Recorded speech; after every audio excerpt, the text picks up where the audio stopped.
shared a cigarette by East Riverside. The way you looked at me, couldn't say goodbye. And whatever you did to make it stop, 'cause baby, you make me feel something.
To the sound of the tuba.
To the sound of the tuba.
Start your esports career now at play.eslgaming.com.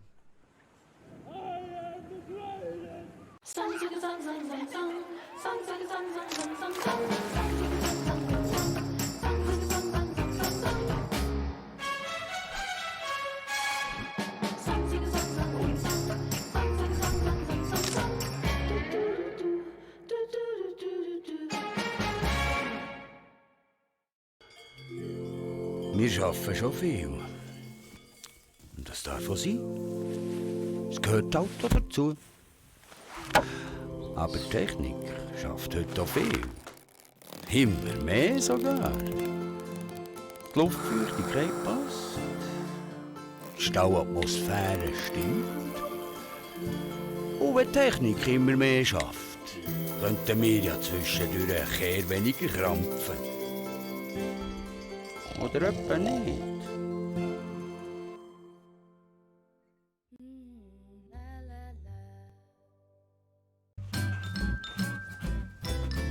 You ready? Huh? Hey, he's a good boy, huh? You ready? Huh?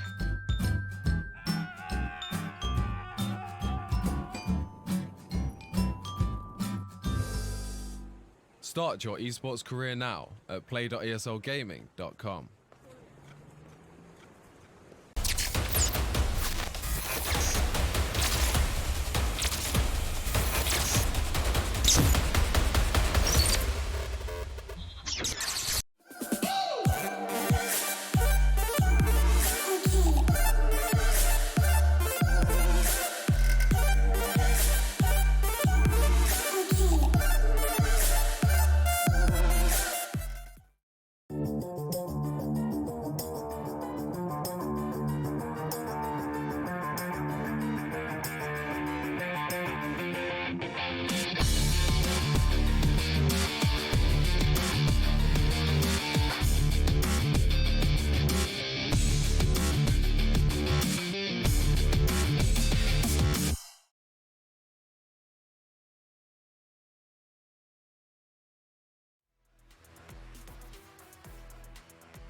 Good evening, ladies and gentlemen, and welcome to the ESL Swiss playoffs. Tonight, I'm as always joined by the beautiful Kairos. Kairos, mate, how are you? I'm doing good, having a great time. Did you get any Valorant keys? You have to start off with that, huh? Okay, so this is where we're going. Let's just. Welcome to a CSGO stream. How about Valorant? Are we there yet? We can check it and it's done. Yeah, no, I don't. And honestly, sorry, bad news for you. Not really, not all that interested. Just not my cup of tea. All right. Well, we have the better game anyways, right? Because we have CSGO. See, that's exactly the point. Also brings us a very, very nice game today with Kings against Red Instinct, because those two teams are arguably the best teams in Switzerland right now, and they face off in the semifinals right now of the winner bracket, and the loser will probably face Casa de Papel or My Insanity and probably win. If you can make definitely an argument for it. These teams at the moment are super dominant. I think Kings so far pretty much has not been beaten anywhere, right? In like the last couple of months, maybe even. No, not necessarily. I don't think so. But yeah, sure. Certainly they have been playing insanely well, and honestly, I'm so stoked for this game tonight. Was looking forward to it the whole day. It's gonna be awesome. So let's have a look at the actual matchups for tonight, which, as we already mentioned, will be Kings against Red Instinct, as well as off-stream My Insanity against Casa de Papel. And yeah, for them it's do or die. Red Instinct against Kings is more likely to... Well, both teams have a second chance if they lose, right? Absolutely, yeah, sure. They both won their game, and they will have another chance should they lose, so might as well be the upcoming final, if all goes well for these two teams in particular now. Yeah, exactly. And if we have a look at the bracket right now, we also see that actually on Thursday already, we will see, joined by our beautiful casters, the lower bracket semi-final, which basically will be the last chance, which will be casted obviously by our beautiful Roman people from Born to Cast, and then we're already at the grand final, which we're not sure yet will be held offline. We hope so, but you never know, right? Yes, exactly. Unfortunately, so far, no update on that, but we, of course, will keep you posted for sure. Yeah. And if you look at the bracket right now, Kairos, what do you think? Which teams will make it in the end? Well, my absolute gut feeling, of course, tells me we get a little sneak peek preview of a very probable final right here, right now, tonight. Red Instinct and Kings. I can very well see them in the final. Whoever loses, of course, will have to prove themselves once more. But there's a strong chance they will make it. Alright, let's have a look at the lineups. I totally agree with you, by the way. I do think as well that it will be those two teams in the grand final. The first team, which is Red Instinct, consists of Carson, Alex, Mathieu, which some of you might know as Maniac as well, Dexum and Xreal. That's such a strong lineup. That's pretty much as good as they get here in Switzerland, right? Yeah. Just like take players from the Romandy side of Switzerland. That's like the star lineup, right? So For real. Yeah, for sure. Crazy how good those are. Especially with, I imagine playing with Maniac has to be a lot of fun, just because he knows how to structure a team.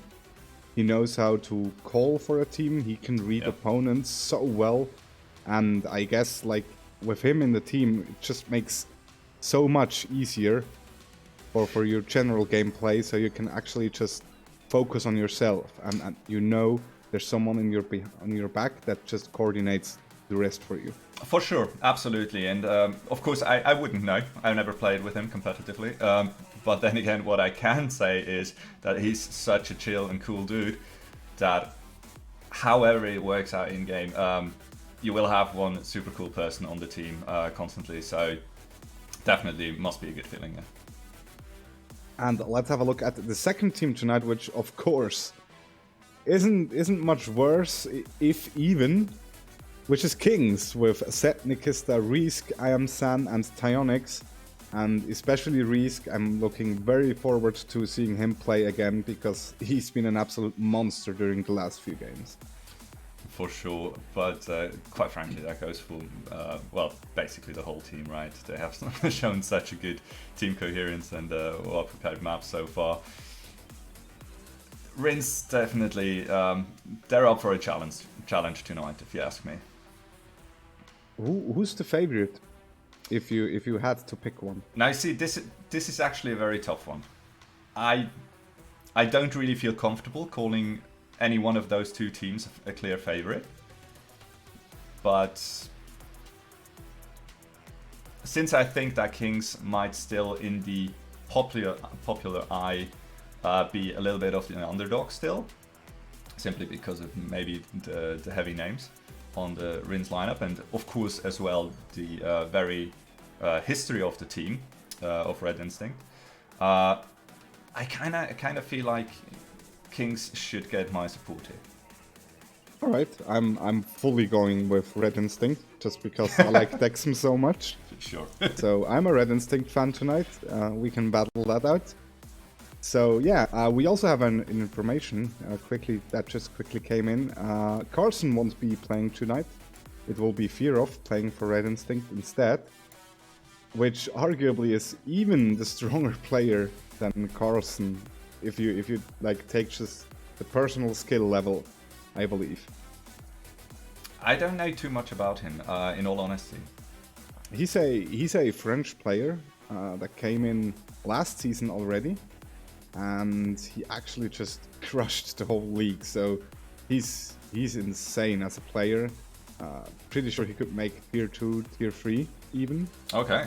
So yeah, I'm looking forward to seeing him play today. All right, absolutely. After a little hype up, I'm gonna for sure have an eye on him. Yeah, you should. And also, what we have to talk about as well is obviously the maps, right? Because teams are picking and banning right now, so let's have a look at that. We see Vertigo being banned, Mirage being banned, and then Kings pick Dust 2, and Red Instinct pick Inferno. So, not that much shenanigans going on, except maybe for Red Instinct banning Mirage. That's an interesting one. Yeah, well, in all honesty, maybe not as much as you think. Certainly they're fairly good on Mirage, but then again, they would have to assume that Mirage is, since it is one of the most played maps as of right now, that Kings should be very well prepared on it, and therefore they might want to take it out of the equation, right? Yeah, I think the thought process behind it really is just they know Kings is more or less of a mixed play team. They probably don't track that much together. They don't have any strategies. So you have two maps which can be quite dangerous for you, which is Mirage and Dust 2. Exactly. So you ban either of those. Yes, and in sort of extension of that, the other one's most likely going to be picked, which is the case. Kings going for Dust 2.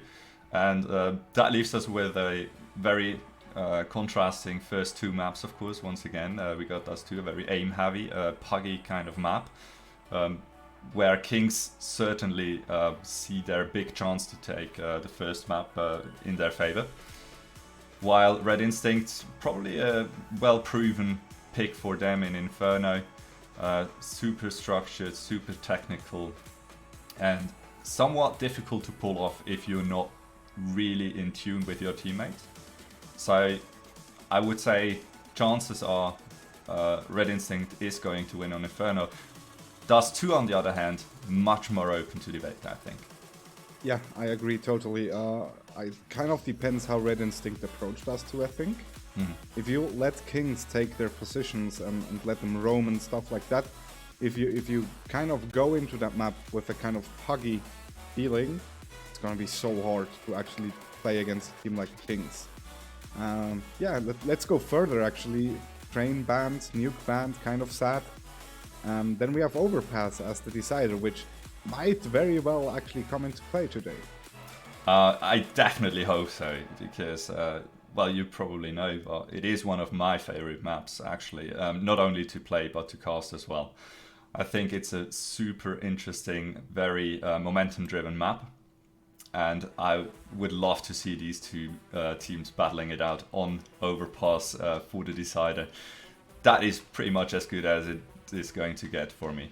Yeah, definitely. I'd love to see the map actually. I'd love to see how both teams actually approach it, depending also on what happens the maps before. Maybe if Kings manage to win Dust 2, we might see a way more defensive Red Instinct team, just because they're actually a little bit scared of that puggy kind of play and just want to play it safe, which might in the end turn out to be a mistake actually, because as we already said, if you let Kings roam, if you give them their positions and stuff like that, they're so strong actually. They definitely are, So yeah. They definitely are, yeah. Scores? Scores? Well, okay, since I do definitely want to see Overpass, I'll say Kings wins their map pick, and Red Instinct will win on Inferno. Scores, I could see Kings actually running away with us too, so I'd say something like 16 to 9, 10-ish, something along those lines. But that's a quite clear result, right? It would be. It would have to be as well, I think. Whereas Red Instinct on Inferno, I think it might actually be somewhat of a close game, but they will take it in the end. I'll just throw out a 16-13. Okay. So you would go with a 2-1 for Kings, right? Like in the end then, right? Yes, sure. Okay. Absolutely. They're going to stomp them on Overpass. If it gets to Overpass, Kings will turn up to 11 and they will mop the floor with Red Instinct. All right. Wow, that's Just my quite a prediction. Yeah. Well, if you're going that bold, I'm gonna go bold as way and just say 2-0 Rins. That's a tough one. Yeah, I know, but Okay, sure. That's just how I work, mate. Let's see how it plays out. I'm super excited. Alright, while we're waiting for the game, once again, please go on social media, use the hashtag ESL Swiss, let us know what you think.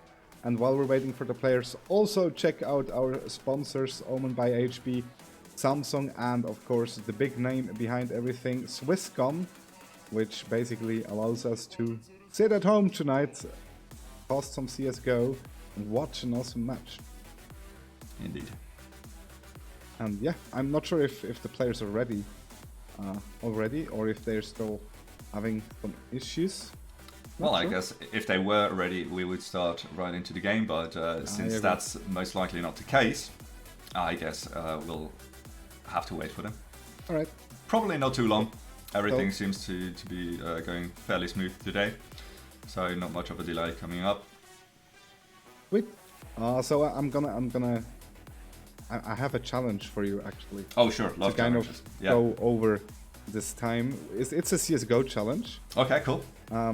Let's say you're in a situation where you just have a stand-in coming in at your semi-final game of the Swisscom Hero League, and you have strats prepared, and 2 minutes before you have to explain those strats to your teammates. Do you actually do that? Or No, you don't. are you just going with like, let's just go and shoot some heads? Neither, actually, of the two. I don't believe that you can sort of brief someone on what's going down strat-wise and execute-wise in a very short amount of time. This is neither advisable nor really useful. I think it will cause more confusion and trouble than if you just do what I would do, which is you designate a spot for him and you let him play just his leave game. him there? No, Right. not necessarily, but you let him play his game while sort of your core four-man lineup tries to play around him and support him as well as they can during the match. So don't really pressure him into doing something he's not ready to do, because clearly he isn't. But try to support him to be able to bring his A game, to do what he can, where he can and when he can, and especially make him feel comfortable, because everybody knows if you don't really feel like connected to the rest of the team, you're not going to perform at your peak. Well, it's a difficult one, for sure. Alright, yeah. Well, it actually sounds very reasonable what you're saying. So basically you're saying just stick with your plan and try to add him as good as possible, or the best way you can actually do it in that short amount of time, right? So Sure, yeah. Do the Yeah. best with what you're given, considering the circumstances, I'd say.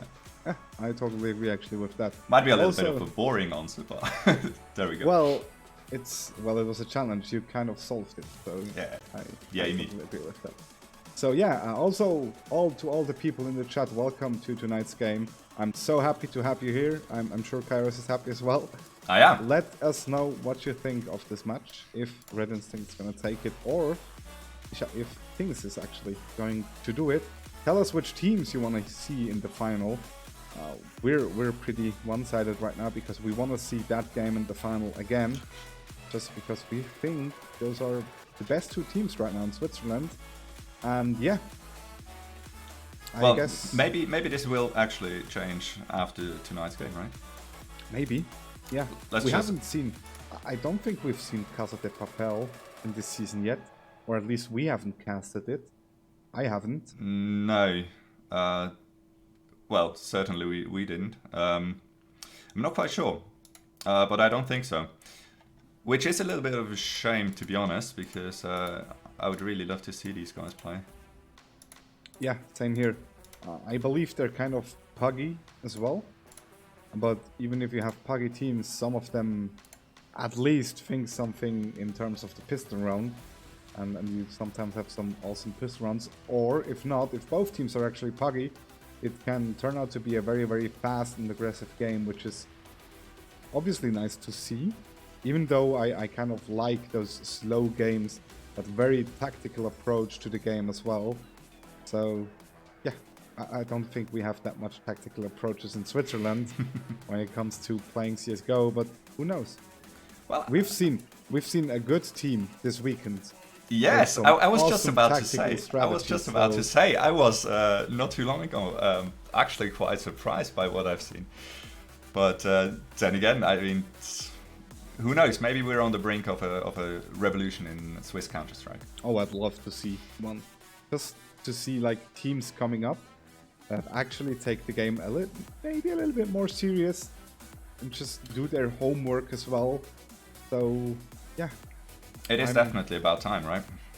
it would be. But also like, just like imagine just starting with CS:GO right now, and you have those players like Maniac, Dexon, even Nikista, Set, and all those players with like 8k to 10, 12k ish, and you need to somehow get to their skill level. How do you spend those 10k time hours? 10k to hours. get to Okay, that we're level? talking about hours, not like sponsor monies and stuff. So, how do you advance to their position? Well, Yeah, it's easy, and well, not easy per se, but I think the route is very clear, cut out for you. Train, and keep on training as much as you can, and focus especially Do on you the cut your important chop stuff. as well?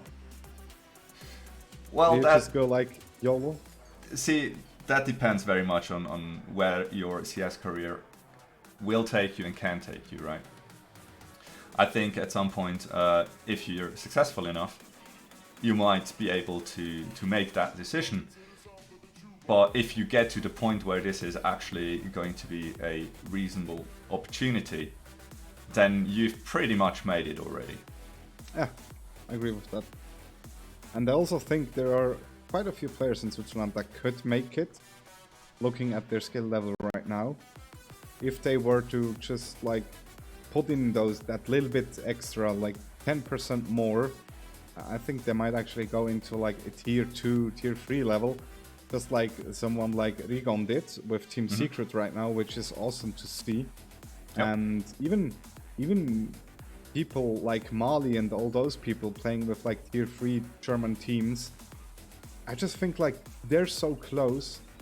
Push it a little bit further and you might actually be able to do it if you want to do it. Yeah, for sure. But then again, there's really no pressure whatsoever, because every team you play for, every league you play for, everywhere where you can gather experience in playing Counter-Strike Global Offensive is a stepping stone.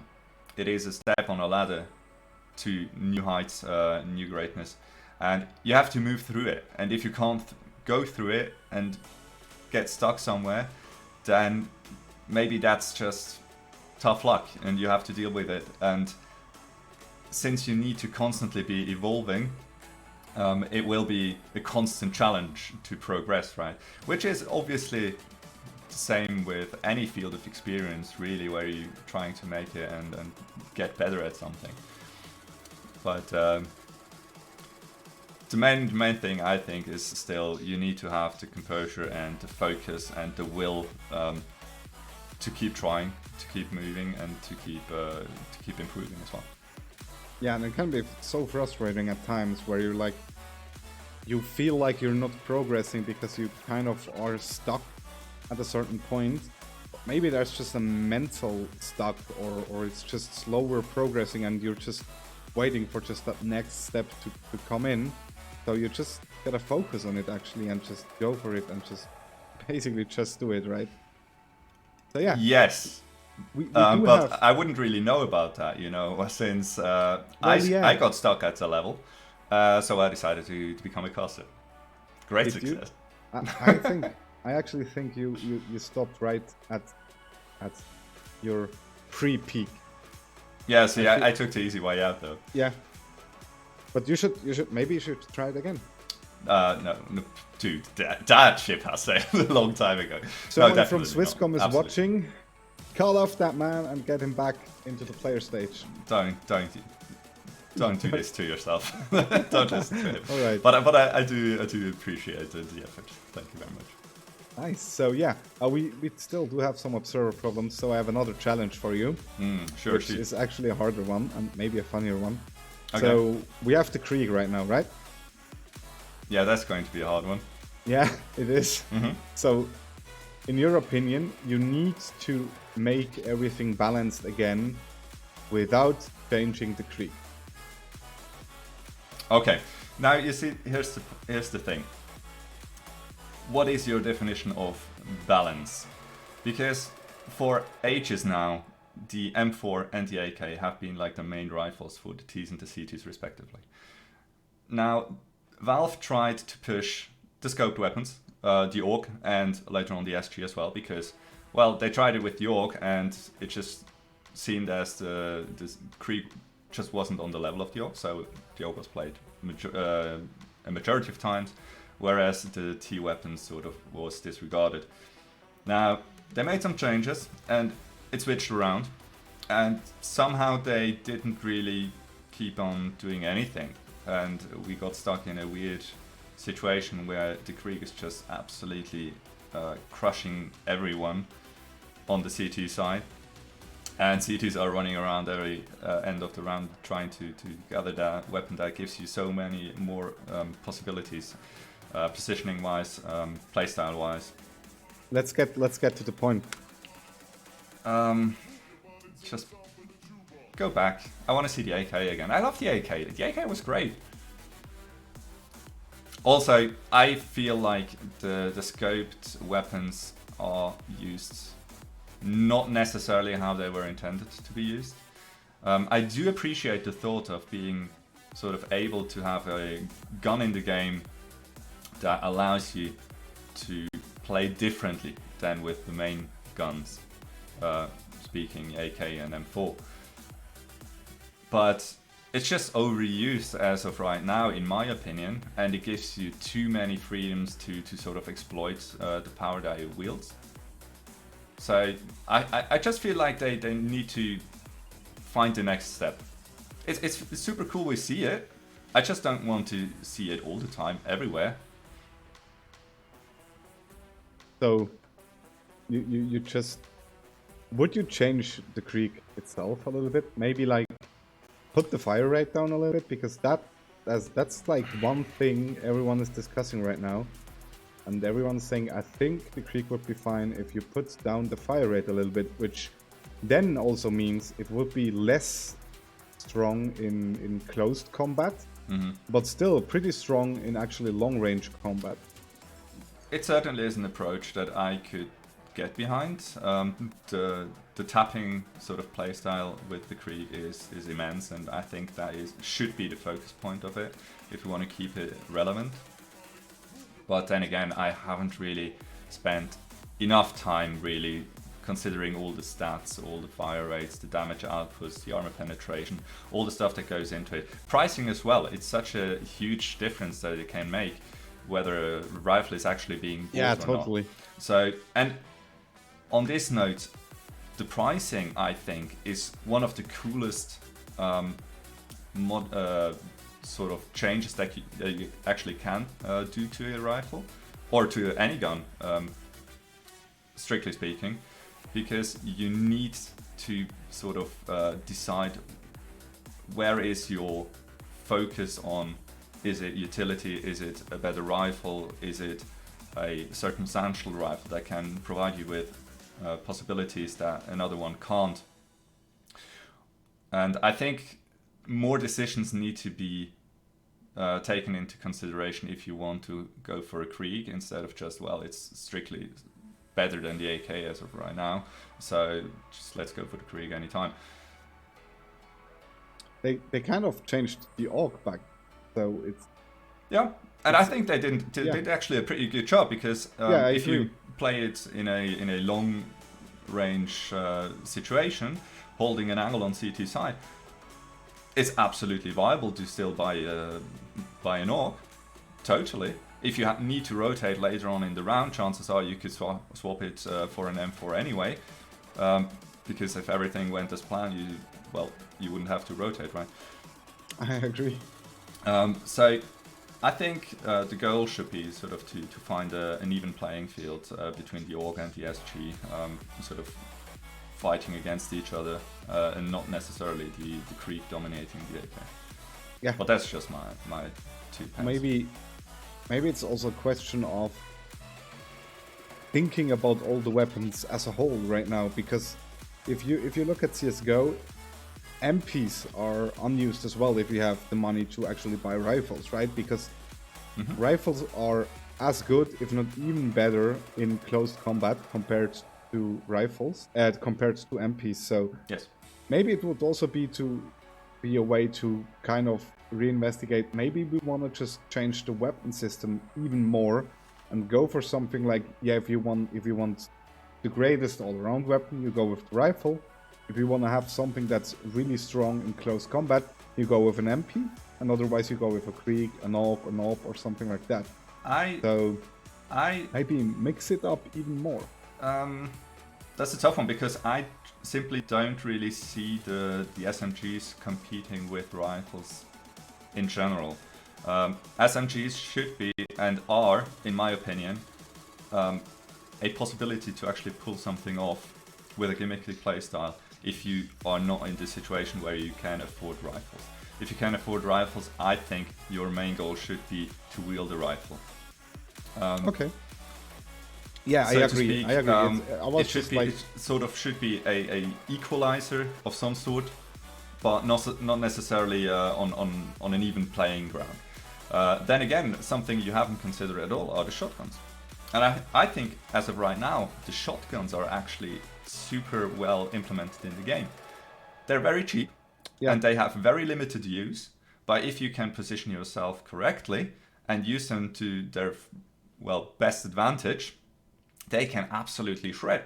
And it's the reason why you see so many players, for example, and you play a shotgun on top of HUD still to this day. And I think, therefore, you do have a close quarters sort of gimmicky weapon in the shotguns, and you have the rifles sort of being the big boys on the playground, and the SMGs, I feel like, are, as of right now, the weapons that you might resort to if you're in a sort of medium buy. You don't really want to just give up the round, but you still don't need to invest as much. And if utilized correctly with an aggressive play, you can use them for information gathering. You can also use them for a quick cash grab in an anti-eco, which fits them perfectly, I think. I agree. I actually do agree. It was just a thought process I had. Sure. Like, just revamping. Well, of course you would, if you were to do that, you'd also kind of ramp up the prices. So MPs would probably cost as much as rifles, Exactly. maybe a little bit less. And you just would go with something like that. But I do agree, and I also think the shotguns are very well implemented in the game. I mean, just looking at Inferno apps is like, how many times have you been killed with an AK by a max 7 in apps, and you were like, that's bull, because it's high risk, high reward, right? Exactly. On the other hand, how many times have you bought a max 7? You shot your opponent, he didn't die, and you just had no chance to get away or actually get a kill. That's just the way shotguns are designed right now. Sure. So in total, I think weapons-wise, we're in a actually pretty good place as of right now in Counter-Strike. Now here comes the curveball. I want to know from you, what is the idea behind the Negev and the M24? Bloody hell, is it 9? Is it 7? I don't even know. I think it's 249. I gotcha. I think the initial idea was, or the idea devs might have, is to stop people, or just stop an area completely for a short period of time, for those 5 to 6 seconds. Imagine you're going up against an anti-eco, and you just position such a weapon on maybe A long, and you just let them fire at the door, so your team can actually position around you, maybe smoke and stuff like that, so it's just to gain some time. I think that was the initial idea by the devs when they implemented the weapon. And I also think that's the reason why they changed the accuracy to be so accurate after like shooting 5 or 10 shots, so you can just like, yeah, as I said, imagine that's too long. As a CT, you just position one player there with the weapon and you just let them shoot at the doors. So your teammates can actually go pit, they can maybe go behind blue, they can smoke it off, and then you can just leave back and maybe take control of short. And as soon as you hear someone short, you kind of like can gain some time again. So one from A-long can rotate back to you and stuff like that. I think the main intention with it was to gain like short periods of time. All right, so it's basically you give up wielding a rifle to have another utility. I'm sorry. I had someone in the background. Yes, I did that. Did you ask something? Okay, so you would argue that these heavy machine guns basically were your chance to give up of wielding a rifle in a round to having sort of one more piece of equipment with you, like, because flashes and smokes and molotovs basically would be having the same role as a Negev. They do have the same idea, yeah, but I think that's also the reason why it's so cheap. It's kind of a trade-off between utility, because it can be used as utility, so to speak, and actually having a weapon as well. Yeah, sure. So maybe that was it. So, yeah, we just heard that the game is ready and our observer is working on, or is actually joining the game right now, so we can switch into the game in a few minutes. Thank you for bearing with us. Players aren't quite ready yet, so we have some more minutes. And yeah, what do you think about the big machine guns in the game right now? Or what do you think was the idea behind it? Well, no idea. I think someone went, hey, wouldn't it be super sick to have like a bloody M249 in the game? So they put it in the first place. On the other hand, you had those weapons in 1.6 as well. Yes, see, here's the problem, and I'm struggling with that. I have never played 1.6. Me neither. I am a CSGO kid. I have no idea how to play, how the game played back then. It might be, but then again, you have to consider that it all started as a mod, and not necessarily as much thought has been put into it as you would sort of expect today. For example, to actually get back to Valorant, which has basically is in the process of being released. I haven't really seen too much about it, and haven't really become familiar with the weaponry. But I think if you decide to make a game today that is something like Counter-Strike or has samey roots, you would have to make those decisions very carefully and take everything into consideration. Which wasn't obviously the case in Counter-Strike. Yeah, I agree. So maybe it's just a leftover from good old times. To me, it feels like that. Yeah. As of right now, yes. Just like a Which lot is fine. A lot of MPs actually are kind of the same. Probably, yeah. Because most people, I think, just switch between the MAC-10, the MP9, and the UMP, of course, and the other MPs or MGs are kind of leftovers and not really used at all. The MP7 has super high armor penetration, so if you want to go gimmicky against armored opponents, that might be a good choice. The Bison obviously is complete and utter trash, but it's a troll weapon and it's at this point kind of meant to be, so I can't really blame it or blame Valve to keep it this way, which is hilarious. It's always good fun. Alright. So I think we are about ready to get into the game. Maybe not? I think so as well. Quickly wait 1 second. Alright, we do have 1 or 2 more minutes, but we're working on it while we're still talking about all the weapons. What's your favorite weapon then in CSGO right now? Okay, since you put right now at the end, oh, I'm gonna hate myself later for saying that, but it would have to be the AWP, because I'm a main orc now. You should know. I told you before. Are you? Because, well, Every time we no, play obviously not, together- because I'm not actually an active CS player.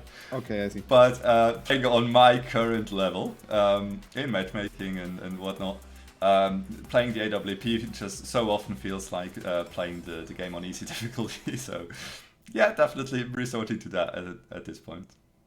And while we're realizing Kairos is the best AWP player around us right now, I the hate game, you so much. the game is live. On Dust 2, Kings versus Red Instinct, we see the pistol round.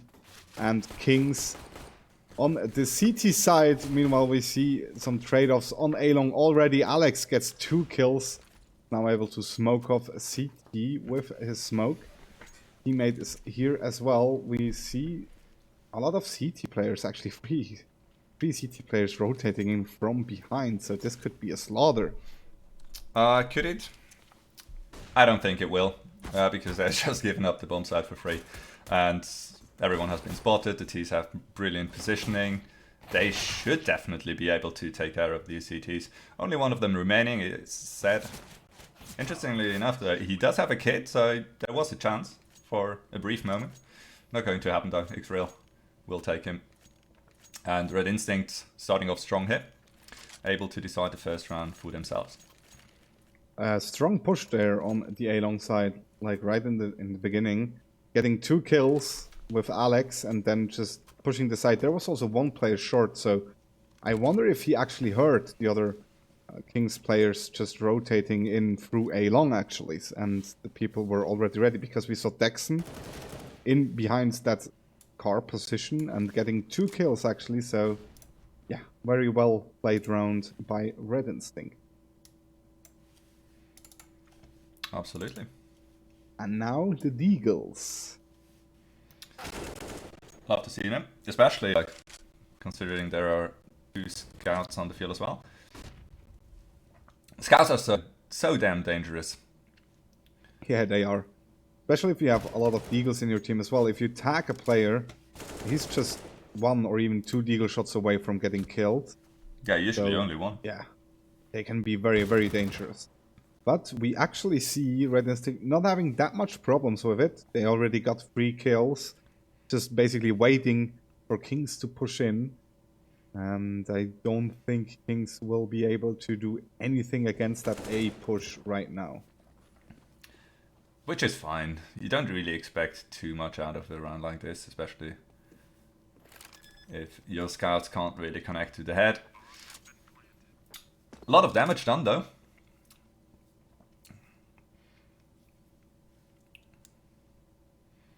Psyonix is probably trying to just keep hold of his Deagle, maybe get a weapon, maybe drop 1 player, sneak away an AK or a Galil. It looks like Red Instinct will find him. Yeah, Alex does, and that's a clean round actually, which is beautiful if you consider Deagles and Scouts were in the play. And Kings with the full eco, or more or less full eco right now. Pretty much. We do still have a couple of the Eagles. A single flashbang on I Am Sam. That's going to be for a long. About to come in. Won't really blind anyone though, unfortunately, but 1 kill at least found. On the other hand, we see Red Instinct pushing out that A-Long side. They do get the kills. Matthias already in through short, and that's another free A bomb site for Red Instinct as Matthias gets the 2nd kill as well. It's only Risk left. Coming in from short. Will he be able to find any weapons or any players rotating? We actually see the bomb still in top mid. Yeah, I feel like they will move back to pick up the bomb, and most likely actually will move towards the B bomb side as soon as they realize no one's actually covering it. After all, they have cleared basically every nook and cranny over towards B, whereas on A, the remaining CT sort of has to be, or at least close by. But apparently they do consider him being on lower tunnels, It's all for naught though. Daxam moving up through short will find him and make quick work of him. Red Instinct now leading by 3, and Kings still looking for their first round win. Of course, good chances to win that here with their first buy round. Yorb already in play for Rietk. And once again, they are going to contest this long area. Dangerous jump peak there. Oh, the nade might kill him actually. Doesn't, and Teonix comes around, gets 2 kills, Risk gets 1 as well. Zed actually gets a kill. And now it's just Fear of left with his AWP. Probably trying to just get 1 or 2 more kills. Teonix just killed Zed there. Well done. Well done, yeah. That was for real though. Teonix, that was his easiest kill ever. Yeah, definitely. Not even close. Teonix with a very nice timing there to swing around the corner, supporting his teammates in pit. Nets him basically 2 free frags, since their attention was completely drawn towards the other CT that has already crossed before him. And I wonder if Kings didn't spot the bomb yet, because no players are rotating right now. So this gives Fear of actually the opportunity to take 1 kill. Now it's just a 1 versus 2 that might actually very well be possible to win for him, as he's moving along with his AWP on A long. Risk is there, gets the kill, and the first round for Kings. And that was very nicely done, I have to say. Nice long aggression, shutting down the terrorists. Of course, I don't think they spotted the bomb, otherwise the other 2 CTs would have sort of closed in on the long position. But kept their composure, played it through very nicely, very tidily, and it's a good first round. Indeed it was, and we actually see Red Instinct being able to buy up again, of course. A lot of money on their side, and Matteo with the Krieg. The only one. And Xtrail somehow dropped from the server, if I'm not mistaken there. I think there was a disconnect from him. Did he? Yeah, I think so. Only 4 players left. We see 2 Dexons. I still... Wait, what? Oh, you're right. So that most likely means 1 player is dropped and Xtrail is missing, so it's just a 4 versus 5 right now. Looks like Rins is just waiting in upper tunnels right now. Maybe they're waiting for the player to actually reconnect.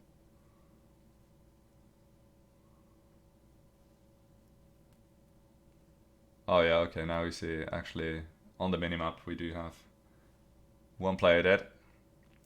Yeah, we actually see... I think he reconnected, but a pulse might still be coming in as Alex now takes control of middle, or at least tries to. Diana is there, still has a Molotov.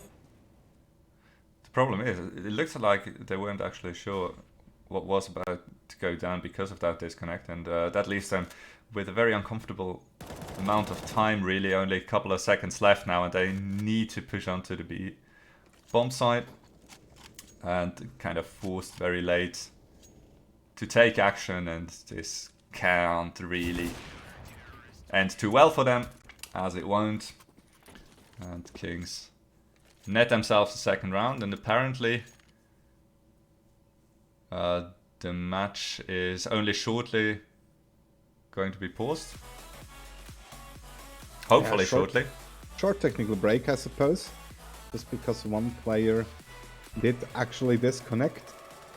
So we will quickly wait for Xtrail to connect back. And have you spotted something, Kairos, during those first few rounds? There's something new.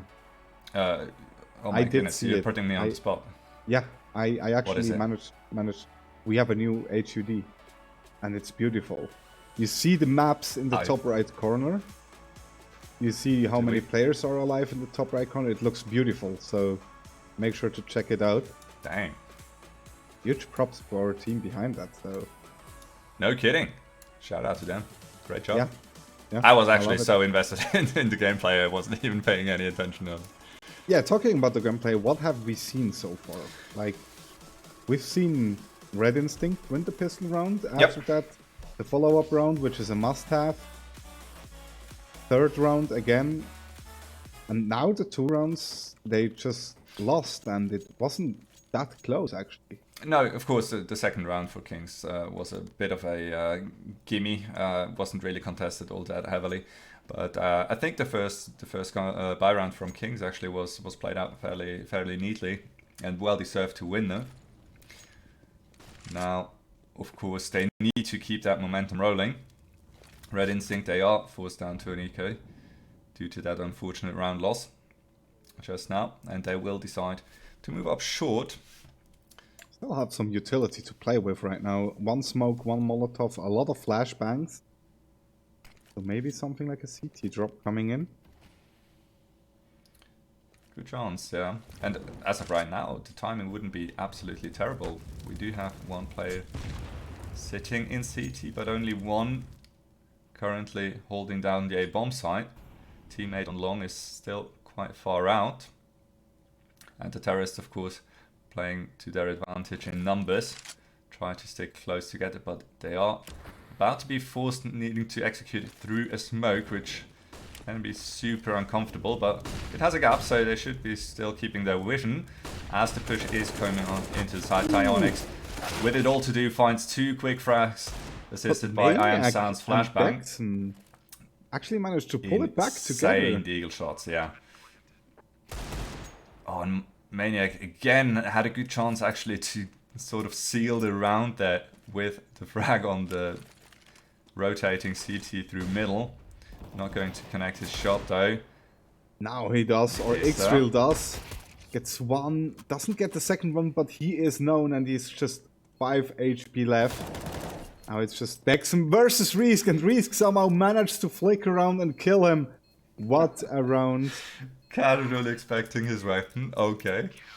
Yeah, No that was fast. That was insane. Yeah, that was impressive. And super cool to see them actually go for their game plan after being sort of locked out of the A-bomb side for so long. Still going for what they had planned. And finding success with it as well. Super nice.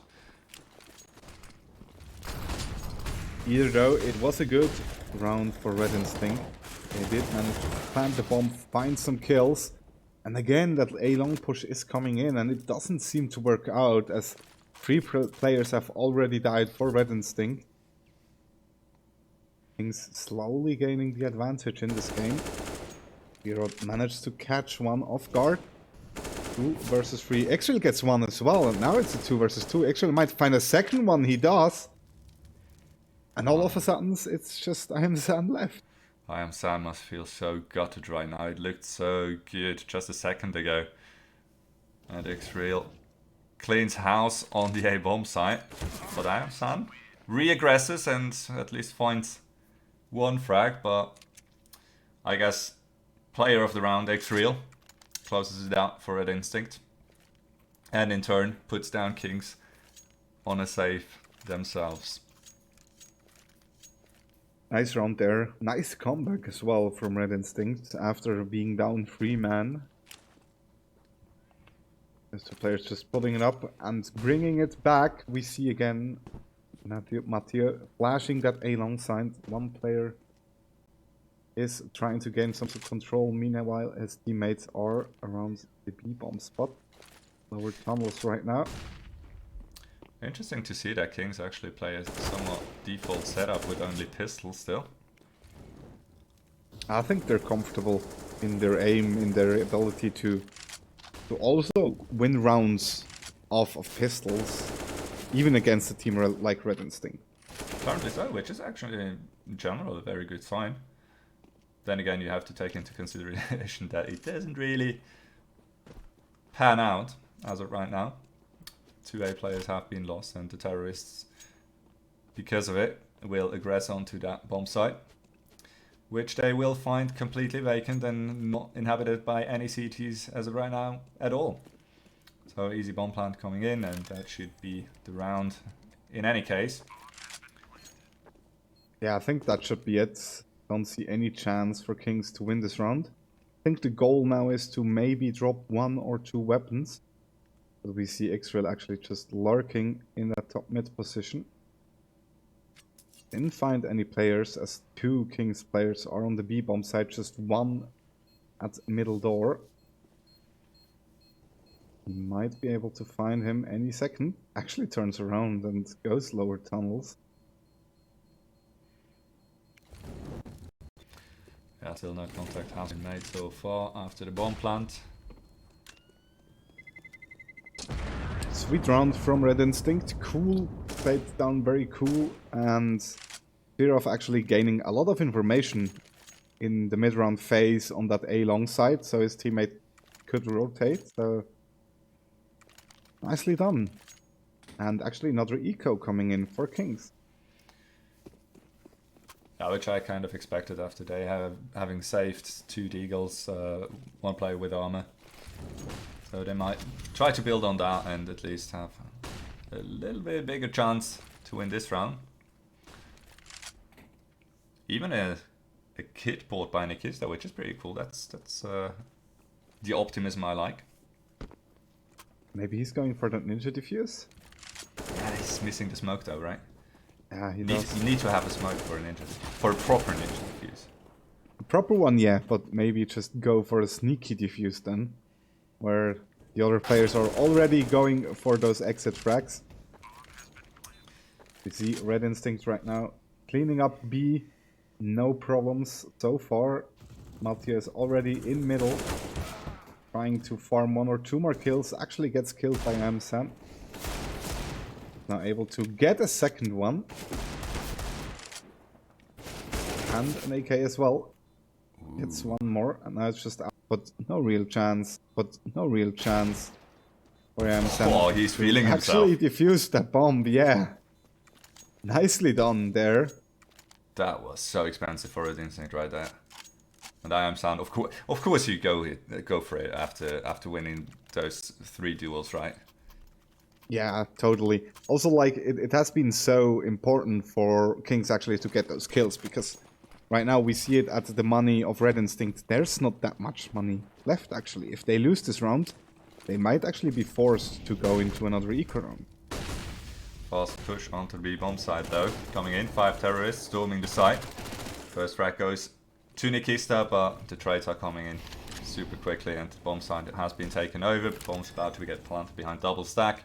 And the remaining 3 CTs are locked out and have a challenge in front of them. 2 players try to put on some pressure from middle, while who is that be? That would be Set going for the big flank all the way through terrorist spawn, while he is losing his teammate I am Sam.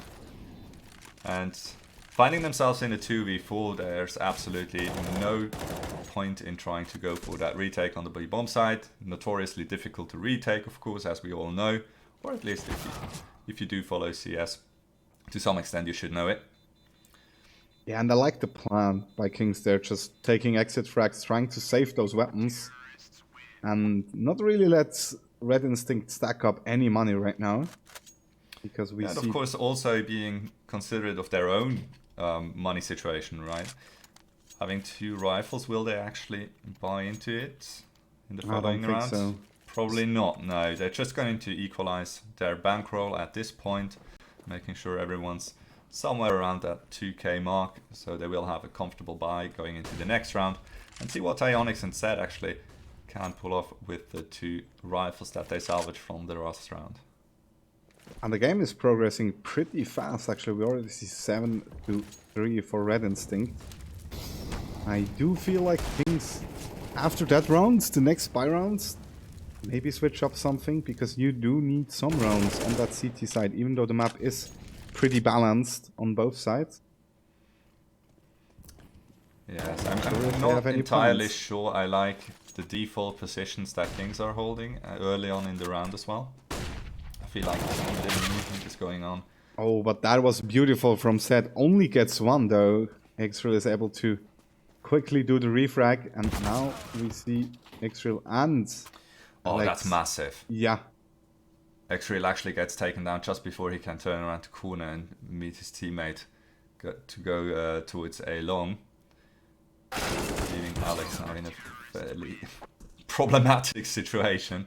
And he will move down, trying to go for duels, and loses the first one he actually gets.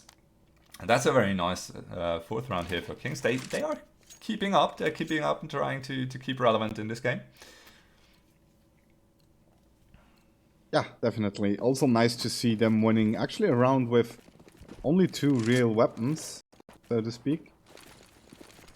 Maybe gaining a little bit of confidence back, as we see Xreal once again just moving out A-long so fast and gets 2 kills against I Am San and Tionix. I think both had no idea Xreal was this fast.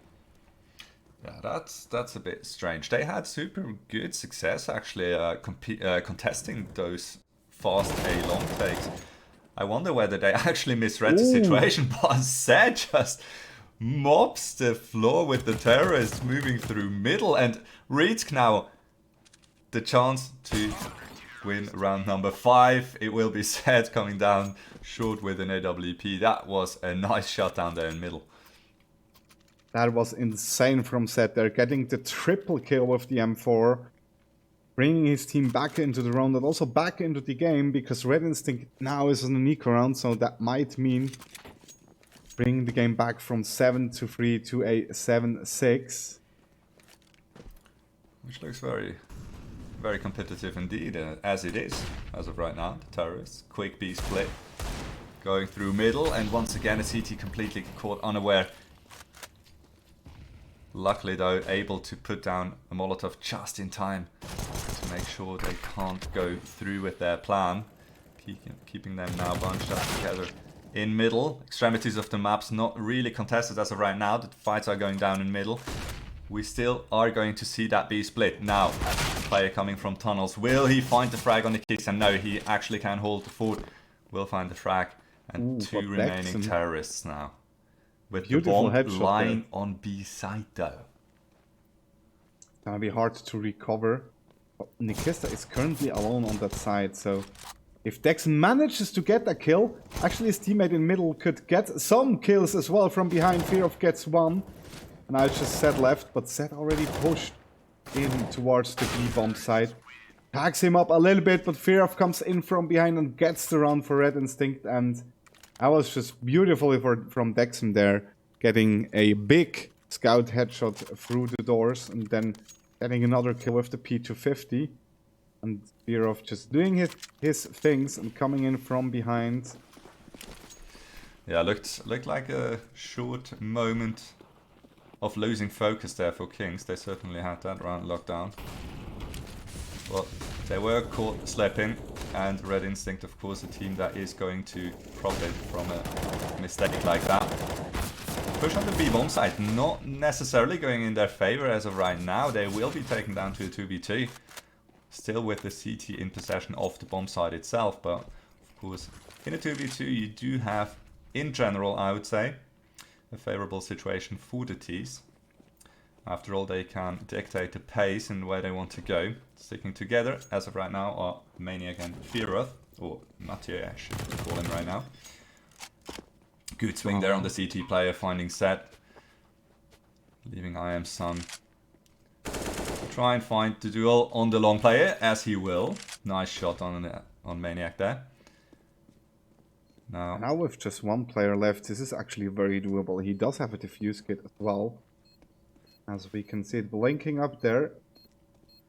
Feels like he has a good idea of where Fearoth actually might have gone. Not really many chances where he could be. Either gone alpha on short, I guess. Could have, of course, dropped CT. But that would be an awkward situation to fight from. He will come from short. Will there be time? I don't think so. No, unfortunately not. Good patience there, coming out of Fearoth, making sure he can't stick to defuse. And although it was definitely somewhat close, King's still on the back foot as of right now. AR. 5 rounds on the CT side, not that much to work with in the last round, and Nikista already getting tagged up on his way to B. Not the best phase you want to be in. But who knows? They have proven to be monsters even on those weapons as well, as Tyonix already gets the first kill. And I am San pushing that longer A side. There's no one waiting for him. As Red Instinct is trying to gain some positioning in middle B and short as well. Player just snuck out onto the B bomb site. Might very well find Nikista. No, Not Nakista gonna was happen, just though. hiding behind the box, I think, and waiting. Gets the kill. But Alex is there, gets one as well, and now it's Red Instinct going on to the B bomb site, but Reese actually gets 2 huge kills. And it's just Fear of left that getting killed as well. And that has been the first round of Dust 2, 9-6 scoreline. Kind of unexpected, isn't it? Well, I mean, you know, not really. I did think Kings actually had a fairly good showing here. And we're already back with the second half. We see, or the Wait, players no, we're aren't not. yet ready. Give me a sec. Are we? What is happening? I'm confused. 9-6 and we do see rifles. Something weird is going on here. I think the players are just readying up, right? Oh yeah, okay. Just so they warm-up must be in the break, right? Yeah. So what an immense last round there coming out from Kings. I really enjoyed seeing that actually. They did have a somewhat shoddy buy, a lot of SMGs, but with all the movement that they actually were able to perform, they did find themselves in a very cool situation to pull it off in the end. And good rotations coming in from A long all the way through CT onto the B bomb side right on time, and that brought them the 6th round in this first map. Yeah, beautifully done. Such an important round as well for them to get. This one round really can make the difference between those two teams right now. Since both are pretty strong. For sure. Just imagine what a pistol round one can do for you. Could work Yes. wonders for Kings here. Yeah. Equalizer right off the bat. But to find themselves in that situation, they first have to pull it off. B split about to come in. Smoke blooms on CT. 3 players moving through middle. 2 remaining waiting patiently in tunnels to pounce on the defending CT. Player's first frag goes down instantly for Kings, and that is a brilliant take off the B bomb side. A B split as you would find it in a textbook. And Red Instinct, obviously not really any chance of finding 5 players now here after the bomb has been planted. What can you do? Not really much. Maybe try and find the odd frag here and there. Not gonna get a pistol upgrade is Mathieu. So he will fall back right into the hands of I Am San. And Tyonix now will seal the deal. Kings with the pistol round win right off the bat. Very nicely done, and most likely we will see a 9-9 scoreline coming out of that. Of course, if Red Instinct has something to say about it, this won't be the result, and they will take it with a couple of the Eagles. Once again, a CZ, which I still love to see. I love that pistol. And quite a bit of utility, which is super cool. And on the other hand, we have Kings. Look at how confident they actually are. Buying all those rifles, and I think Tyonix has disconnected Oh, once again, from that's so the unfortunate. game. Players around him are just more or less protecting him, Yeah. so he doesn't give away any weapons. But then again, I guess it's a bit of a Tuna's favor, right? Red Instinct, they had a disconnect while they were on terrorist side. Now Kings are facing the same problems. So we're pretty much even at this point.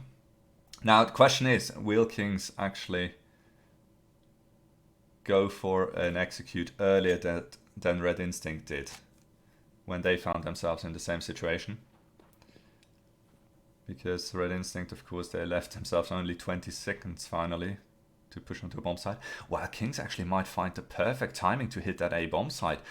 pretty much everyone has been stacking the B-bomb side for Red Instinct, and only Mathieu here, sole defender of the A side with only a deagle in hand.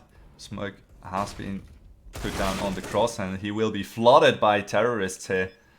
No chance to do anything about it. Looks like this will be a clean round for Kings coming in. And that with only 4 players in the game.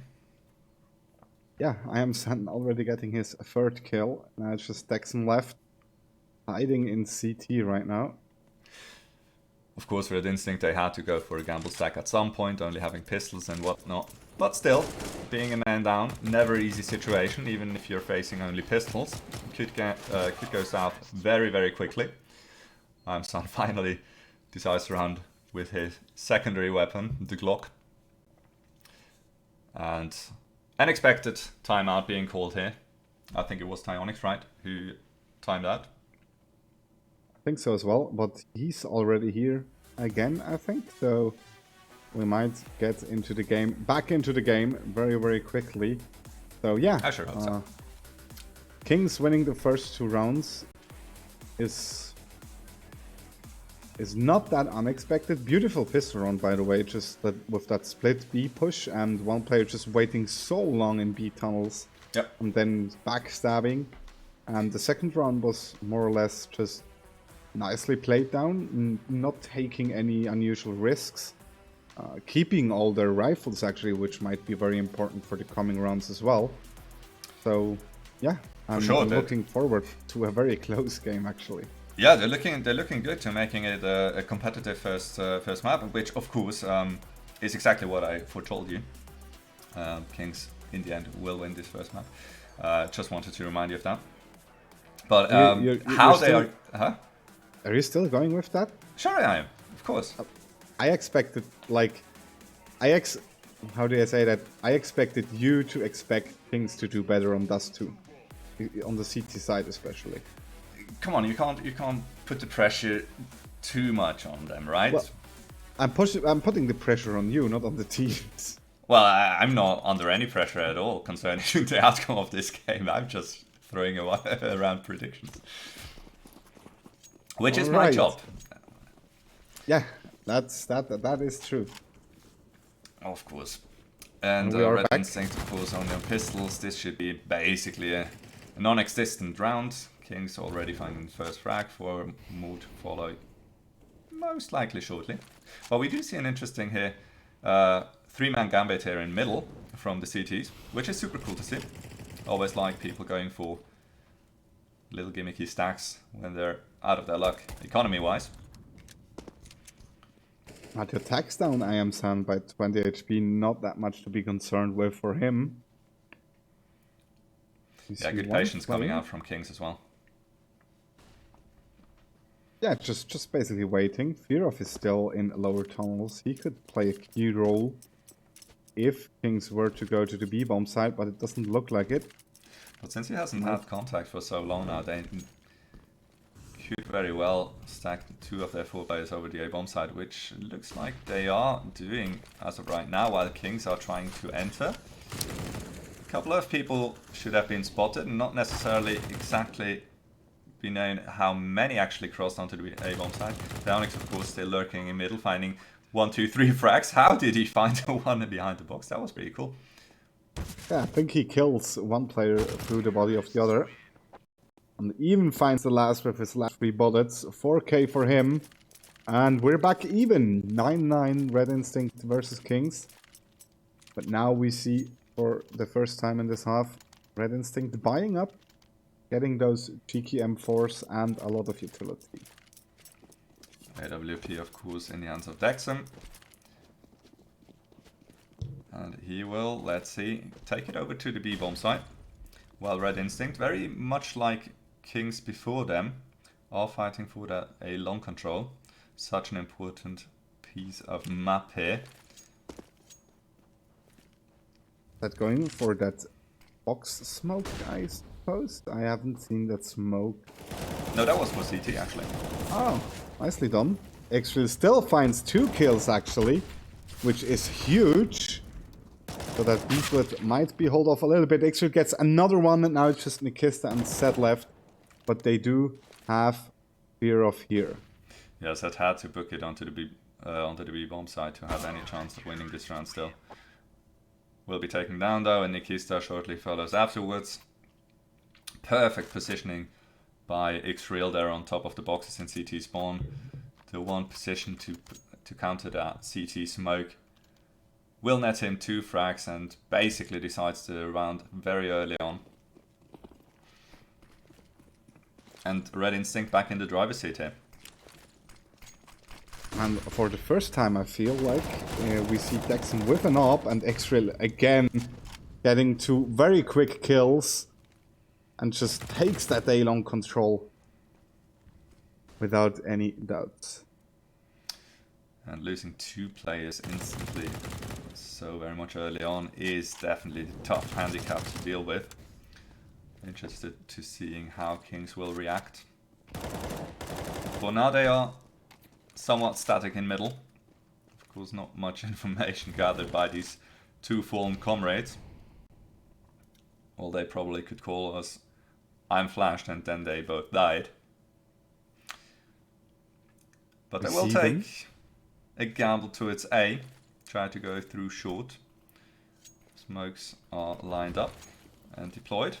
Support coming in and the push go through. Fieroth with a spray down through the smoke. Not going to connect on anyone. Already made their way up onto the side. Unlucky jump there from Tyonix though. Tries to clear that angle from top of the box. Risk now in a 1v3. At least he will get the bomb down, which is still something. Gets killed by X-Real immediately though, after planting that bomb. Another 3k for him, but yeah, Risk trying to pull it back, getting 2 kills. Wasn't enough, and Kings actually going back into an eco round, and after those first few 3 rounds, we haven't really seen anything special, and also not anything pretty successful right now. On the King side, no, not particularly. Then again, you have to accept that if you start a round in a 3v5, the chances of you actually pulling it off are somewhat limited. Good flash to support the A-long players again on the CT side. They will fight for that control. Terrorists are pushed back. Focus middle as of right now. They know it most likely will be somewhat deserted since they had so much pressure over towards long. What will they do with it though? And I like the approach from Red Instinct here, just except for A-long, trying to take the battles on a long distance, because supposedly Kings should be on an eco round, even though they actually have forced, and do have 2 creeks and 1 scout. So that might not work out as well as Red Instinct thinks it might. Sphirov gets the first kill towards short, doesn't get set, and now it's just X-Real left on the A-bomb side. Dexam and Maniac do get kills as well, and X-Real gets another 2k. Beautiful spray down by him, securing the 12th round, and for a short second there, I was thinking Kings might actually turn this round. Unfortunately though, the AWP at car completely took over all the focus of the terrorists, and X-Real goes unchecked on site. An easy task for him to shut down the remaining 2 players facing their backs towards him. And of course Kings now struggling to keep up, not only with the rounds but with the economy as well. Another eco coming in. Silently they might actually toy with the thought of moving out middle, which wouldn't be a necessarily bad call. The fact that you are tending to hit the B bomb side after that though could put him into some kind of a distress. After all, we do have 3 players stacked towards that very bomb side. And Fira, long range engagements with the AWP, that's the perfect weapon for it. Tyonix, the only one to find the frag as of right now for the terrorist side. Not gonna find too much more, presumably. 19 HP left, and Alex is waiting for him too easy for him to deal with it. With a 19 HP player, of course, all the advantages are on his side. And Red Instinct now slowly but steadily moving towards that 16 round scoreline. Only 3 away as of right now. And Kings still looking for an answer to crack open the CT defense here. On Dust 2. It doesn't really look like they have one right now. It's really do or die right now in this round, because otherwise they will be low on money again. And Red Instinct might move up to 14, but it starts off well with a kill on X-Real. They do manage to take a long control, but the amount of utility they actually had to put down to reach that goal was immense. And the lower dark push there from Zed unfortunately just misses Dexum. Oh, we might still find him actually. He could have heard him run away actually. And Probably. the player's facing towards CT spawn. Now strongly Dexum missing a suggest he did. sandwich. Oh, and Zed is in the perfect position to deal with him. No contest whatsoever, and this now leaves them in a very doable situation. Of course, 5v3. The advantage played out very nicely and very cleanly.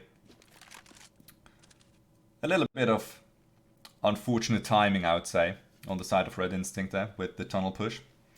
Just misses Zed. Oh, Firov gets deleted by Firov. Nikis down short. Just Mathieu and Alex left. Alex tagged low as well.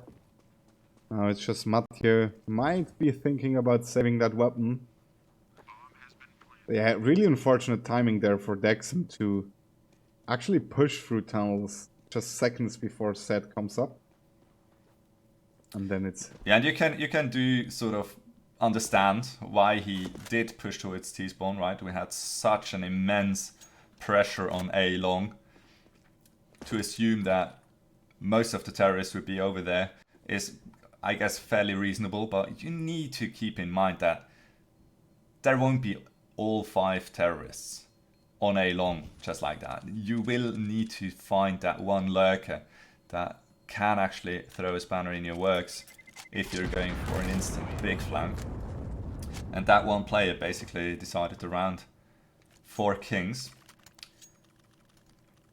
And in this case it was Zed, hiding in lower dark, hearing the CT player above him, of course relaying that information and basically playing it to perfection. Red Instinct, however, is still able to buy up once again, so it won't be an easy round for Kings coming in. And again, looks like they might be looking to take a long control a little bit later this time around. And they might actually be successful if they manage to kill Mathieu on A long. It's gonna be hard for Red Instinct to actually get something out of this round. I love that, actually, to let Red Instinct move off of A long, go for a delayed take on it. Beautiful flash coming in. Mathieu doesn't get a kill as Nikista drops him immediately. Now 4 players are advancing through A long. Is Firov ready? He gets 1 kill. Might find 3 more. Gets tagged pretty low. Is able to spam his nade out. X-Rail is here as well. And the positioning from Firov is actually beautiful. Just has to just wait. Gets another one. Now his teammates can rotate in. And the terrorists are not ready for the long flank, and the player on side will be taken down as well. I feel like Tyonix actually misplayed his timing there a little bit on the flank in middle. Might have moved out just that tad bit too early. Of course he did find 1 frag, but had he waited just a little bit longer, this round could have played out completely differently. But it is as it is, and Red Instinct, they move up to 14. And things under an immense pressure here, while Zed is already losing his life again. Early on going for the AWP tool. Outplayed by Firov. And Kings now in a dire situation. And they haven't been particularly strong fighting from the back in these last couple of rounds. They did well when finding the first frag. And But Reese after and losing a Matthew are in player- a standoff in middle, actually. Matthew finally getting the kill. But still a man Nice. advantage, of course, for Red Instinct. Two-man advantage, I meant to say, sorry. Yeah, but it will be so hard for Kings to actually get something out of this round because Red Instinct still has a fair amount of utility left. They now know people approaching from mid as well. Maniac gets another kill. Now it's just Tyonix and Nikista left in front of B. And I think they might even be spotted as well. So 3 players are already waiting for them here. Dexum gets one, gets a second one, and that's 5 map points right now for Red Instinct to prove Kairos he's wrong. Yeah, right, I get it. Well, we'll see. It's not over yet. Kings still can go back. Well, they could in overtime. Still take them up. But of course, it's not looking good. I am going to admit this much. The Scout and the Galil. The most powerful weapons in your arsenal, that's not boding well. Fast push through lower tunnels. And apparently out mid, where they once again will try that Dreader to be split. But Dexum Dexum spotted in a this, gets perfect 3 position. kills. Out of window, shuts it down right away. No chance for Kings. For their plan to come in fruition, and that is going to be the first map for Red Instinct. Very nicely played out. As soon as they had rifles in their hands on the CT side, they put the pedal to the metal and just cruised over Kings. Not gonna lie, that was impressive. I was pretty impressive from Red Instinct. I think they have only lost 3 rounds actually on the CT half. So yeah, pretty good round by them, especially winning on the map your opponent picked. So it's gonna be even harder actually for Kings to come back on Red Instinct's pick, which will be Inferno. Of course, a way team heavier map than Dust 2, arguably. Yes, absolutely, and I think we've touched on it before the game even started. Kings kind of had to win this map to even have a chance of taking the series. Now, since they didn't, things aren't really looking too great right now. But who knows? I guess it's one of these classic situations where you kind of just have to keep fighting. You have to keep your heads up and hope for the best on Inferno. And who knows? Maybe Red Instinct with 1 or 2 players kind of losing form for a bit could be helpful for Kings as well. Of course, you can't really bank on that. You never can. But you never know how players are reacting on different maps, right? I wonder, knowing knowing the players of Kings a little bit, I wonder what their team chemistry is right now, because I know those players are pretty emotional when it comes to playing CSGO. So I think a big factor might be if they can keep up with that emotion and not start to tilt at each other and just go on with the game and just play their A game, because we haven't seen Red Instinct just totally batter Kings away. It has been a close game up to a certain point where Rins was able to just take a little bit of an advantage. But other than that, it has been a close game. It was never really certain that Red Instinct will just win the map, because Kings has always put up a good fight. Sure. On this note, I would love to see actually the statistic on the entry kills throughout the rounds, because I have a feeling that Kings kind of fell apart as soon as they found themselves to be a man behind. So on the CT side for Red Instinct, as soon as they got the first pick, in some situations even 2 first picks sort of simultaneously, Kings really couldn't find any smart way back into the round. They tended to go for ego plays, for solo pushes, maybe too many players feeling the pressure of taking the round in their own hands, which more often than not led them into duels they couldn't win, and therefore decided the round. Which is something that Red Instinct is not necessarily as prone of doing. So they tend to have a backup plan. If things go sour, they still know how they can recover, how they can turn things back again. And this is something that I felt like was missing on the Kings side as of right now. Maybe they will be able to bring that back on the Inferno. The game will be live after a short break, which now means we will go into a short pause, which also means you will have time to actually go on social media and tweet out and Instagram post out the stream. Use that hashtag ESL Swiss, and we will be back in 5 minutes. See you later.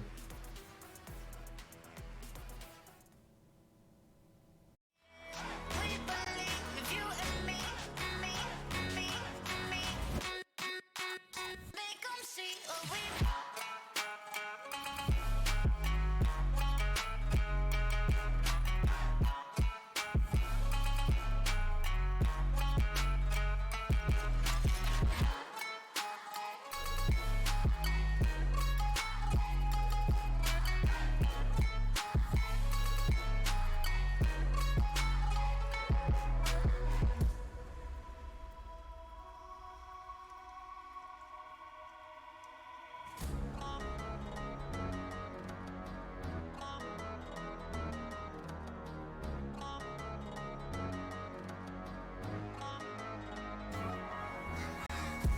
You're the light inside of me every night. I chase some dreams, ain't got time to make 'em see what we believe. You and me, yeah.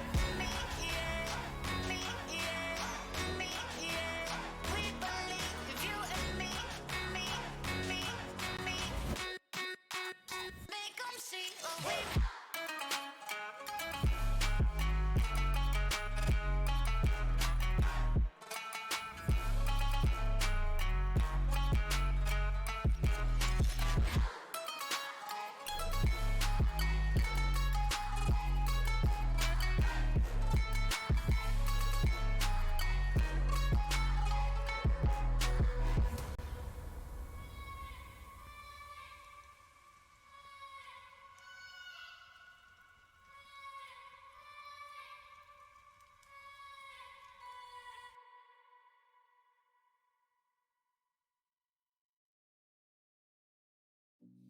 I've been working part-time jobs, chasing all my dreams now lately.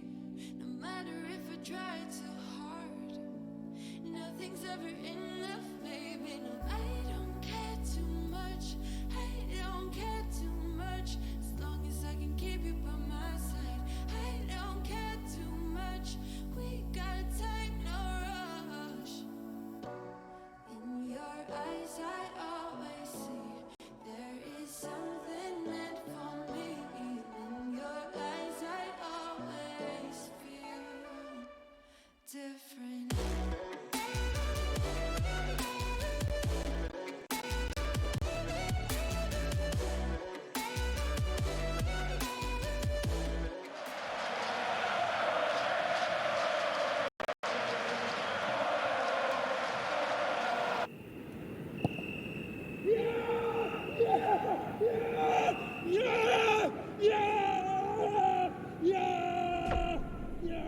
Start your esports career now at play.eslgaming.com.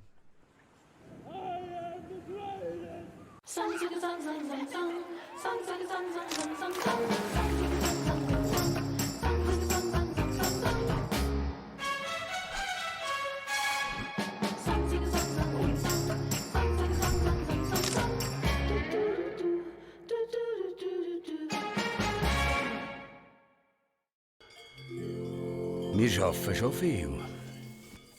Und das darf auch sein. Es gehört auch dazu. Aber die Technik schafft heute auch viel. Immer mehr sogar. Die Luftfeuchtigkeit passt. Die Stauatmosphäre stimmt. Und wenn die Technik immer mehr schafft, könnten wir ja zwischendurch ein Kehr weniger krampfen. Oder etwa nicht?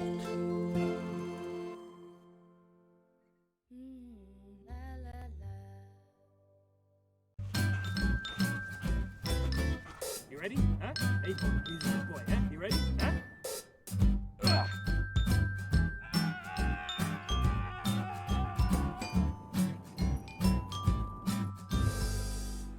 Start your esports career now at play.eslgaming.com.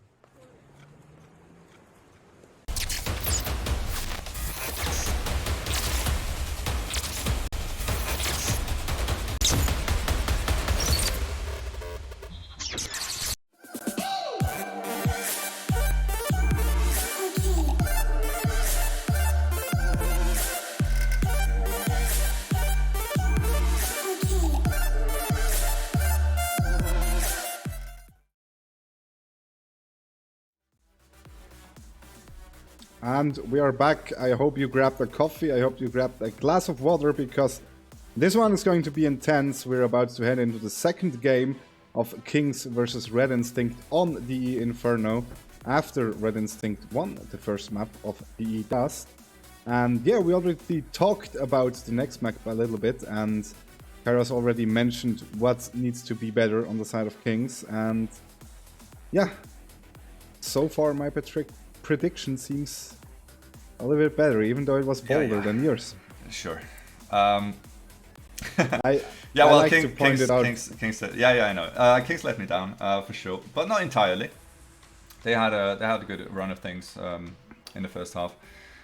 Kept it somewhat close, kept it competitive, but were definitely a bit in too deep waters on the terrorist side to overcome the C2 defense of Red Instinct, which is fair and not necessarily unexpected, of course. I do admit that. And I am willing to admit defeat should Red Instinct take over Inferno as well. A map that I think we've made it fairly clear. We both agree on that they have the better chance of taking. I agree. Even though I feel like Kings, it doesn't feel like Red Instinct has been up with their team play to as much as I expect them to. They had more team play than Kings, I feel like, but I expect more, honestly, from a team like Red Instinct, with someone like Mathieu maybe calling, or I suppose calling. So I do see a chance for Kings. I don't think it's gonna be that easy for Red Instinct. Yeah, but still, Dust 2 is probably not a map anyway where you are going to see like the sick strats and smarts coming out of a sophisticated team like Rins, right? They had to keep it simple, keep it straightforward, make sure they take the map off of Kings, which they did. And who knows, maybe on Inferno now they can show off all their brilliance in strategy and tactic wise and completely stomp Kings. Yeah, so we will see. The players are currently setting up the match, they're getting ready. I'm pretty sure they had a short break as well, just maybe as well grabbing a glass of water or even a coffee. While we're still waiting, remember to go on social media, use the hashtag ESL Swiss. You can also tag me and Kairos if you have any feedback to our casting style. For me, that's at Remo Blaser, and for Kairos, it is Kairos_cast. Perfect. So Damn, we're looking forward to your we're looking forward to your feedback, which is pretty much the best thing we can get, because we at the end need to entertain you guys, make you happy, and bring you awesome CS:GO. I think Kairos is doing a fantastic job so far. Oh, stop it, you're all-season veteran. Easy on your side. Well, you make me having an easy job, though. That's like win-win situation. Let's go with that. Yeah, let's go with that. I agree with that. And while you're on social media, you can also go and follow at Swisscom Gaming. Samsung and Omen by HP, of course, are sponsors for not only this match, but the whole league, actually.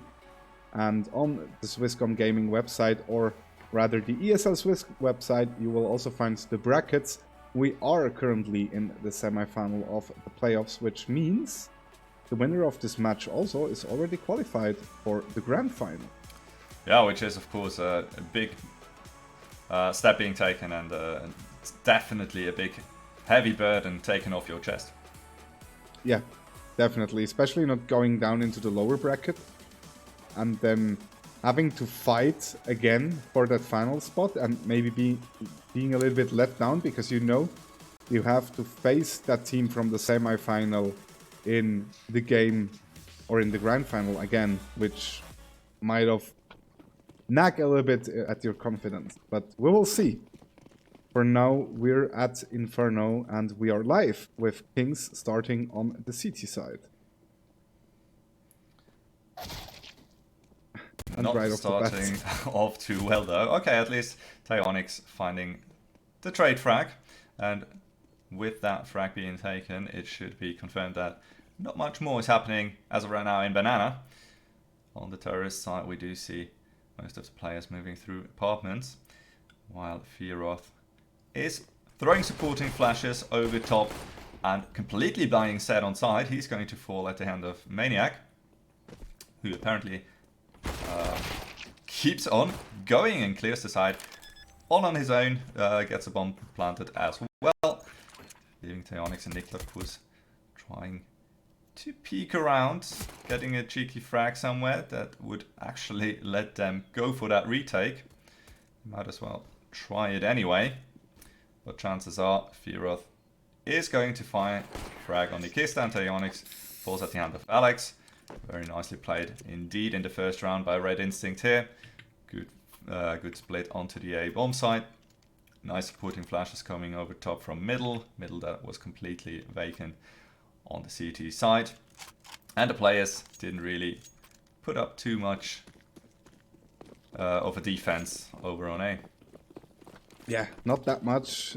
It's a good round once again coming out from the pistol round from Red Instinct, and we see them now directly going up into a case and a creek as well. Just one Mac 10, and I always talk about that because I feel like it's actually a risk to go with that much AKs and creeks into the second round, because if you lose those weapons, it could very well backfire to your side.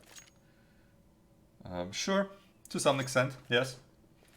But then again, I'm sure Red Instinct are seasoned enough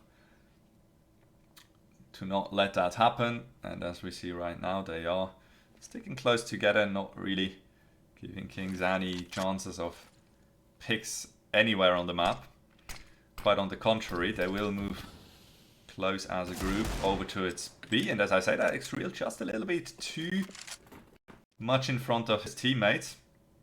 Gets taken down, but it should be still quite an easy task to take over the side to get the bomb planted. Well, they will lose another player though, which is a bit unfortunate, and Tyonix maybe even finding one more here. Of course, not an easy fight to win with the Deagle. He does get tagged a little bit, but still, 4 players alive against 3. Matthew gets another one. I think he spotted both players as well, so no one's coming in from Banana. But Nikista actually finding a frag, and now it's a 2 versus 2. Matthew gets another one, and Alex finishes it off. It was closer than we initially thought it could be, right? Yeah, for sure, and absolutely good thing Maniac is on the team of Red Instinct right now. He absolutely had to skill bail them out of a somewhat sticky situation, for sure.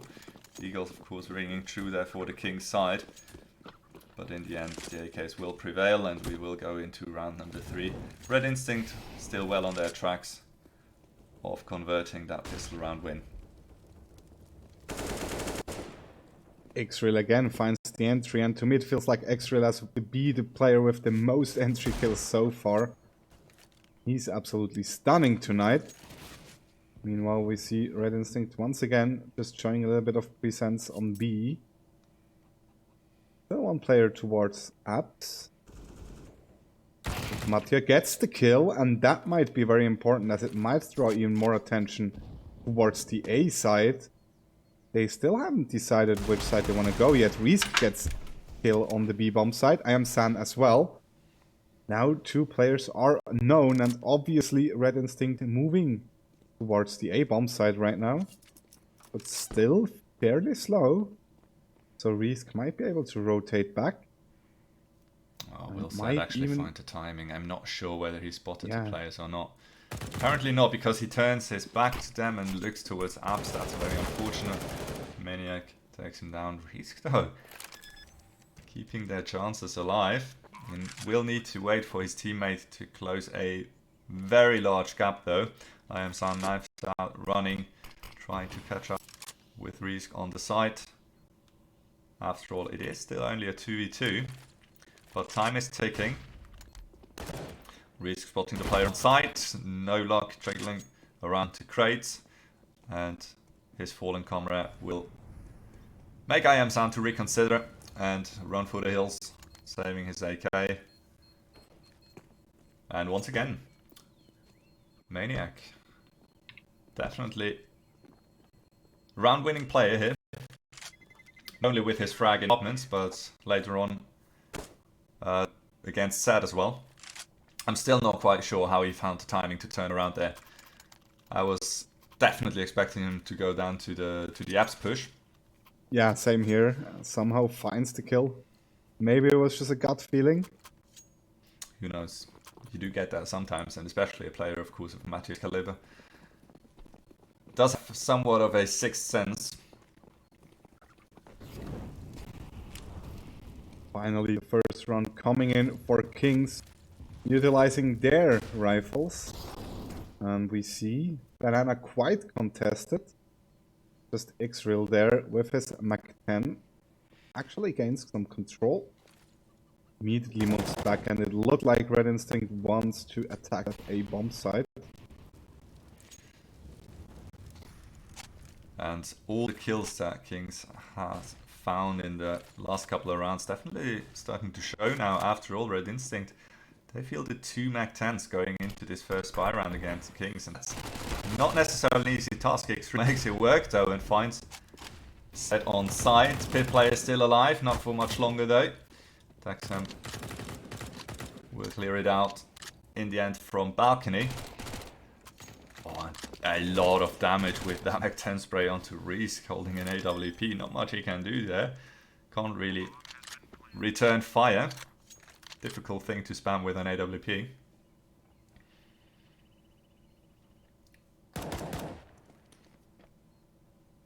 2 versus 3 right now. The bomb has been planted. Pionix trying to go for that retake. That Molotov might come in pretty handy, but he gets one. Might even find a second one. Fearov is fully flashed right now. Doesn't quite get the kill on to I Am San, and that is the round, the first round for Kings coming in with a nice retake. And Risk, as well as I Am San, they're soloed, so this could have gone either way actually. Absolutely. Good thing they did hold on to that smoke. Would have been quite an issue to push that bomb site with the Molotov down on short so late into the round. But good usage of utility as well with the flashbang, of course, completely blinding the last remaining terrorists on site during the retake. As we all know, utility is key on a map like Inferno. And 2 Molotovs, of course, already burning.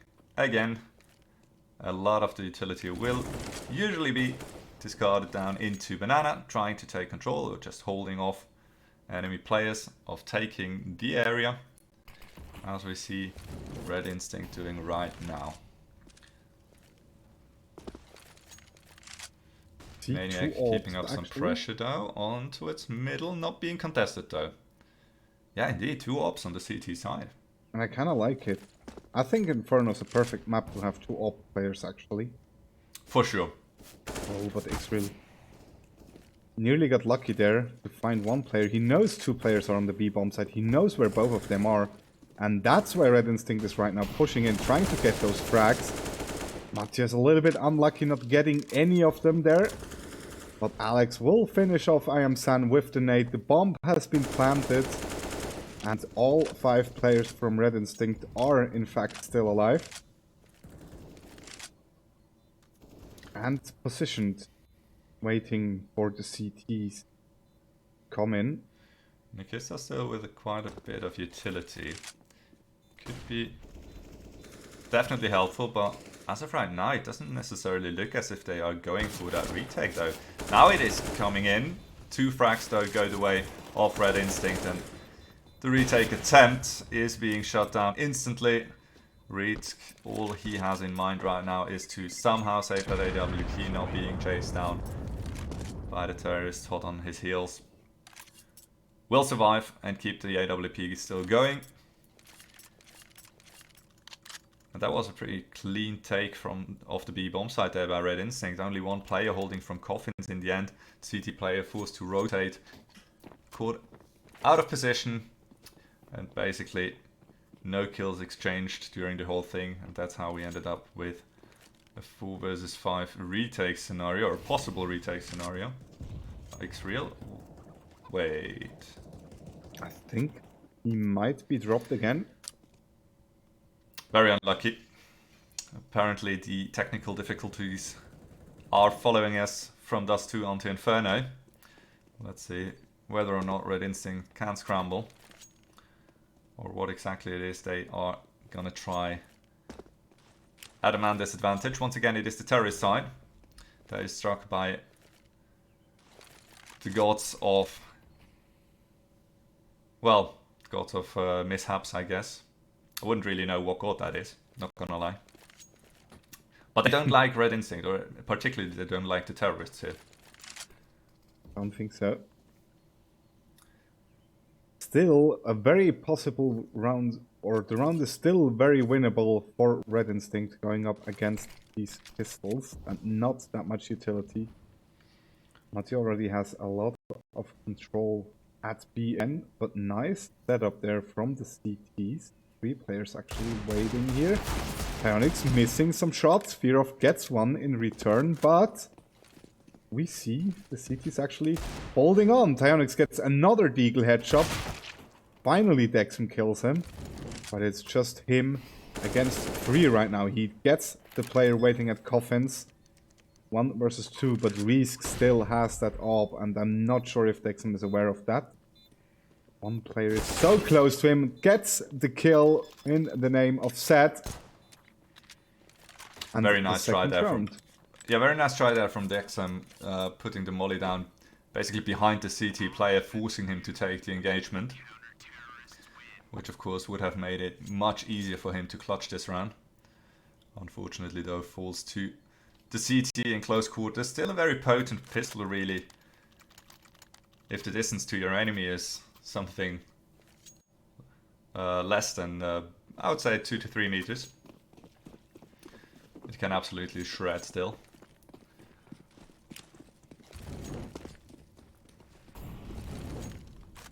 And Kings indeed will make it work. I actually see both teams with not that much money on the bank, so this is a very important round as X-Real gets the first kill, nearly finds the second there with Set. Does he realize there are 2 more players towards B? Looks like it, because Red Instinct is so fast on the A-bomb side. Nikista gets 1 kill, but only 1. And Alex finds a second kill on the free A-bomb side. And the 2 players right now from Kings might even think about saving those weapons, as they do. Yeah, they definitely should here. Especially since you don't want to fall too far behind on the CT side. It's a very economy heavy map, Inferno. After all, you are absolutely counting on the utility to keep the terrorists at bay, at least for some time, and kind of trying to funnel them into the places on the maps where you want them to be to have favorable engagements.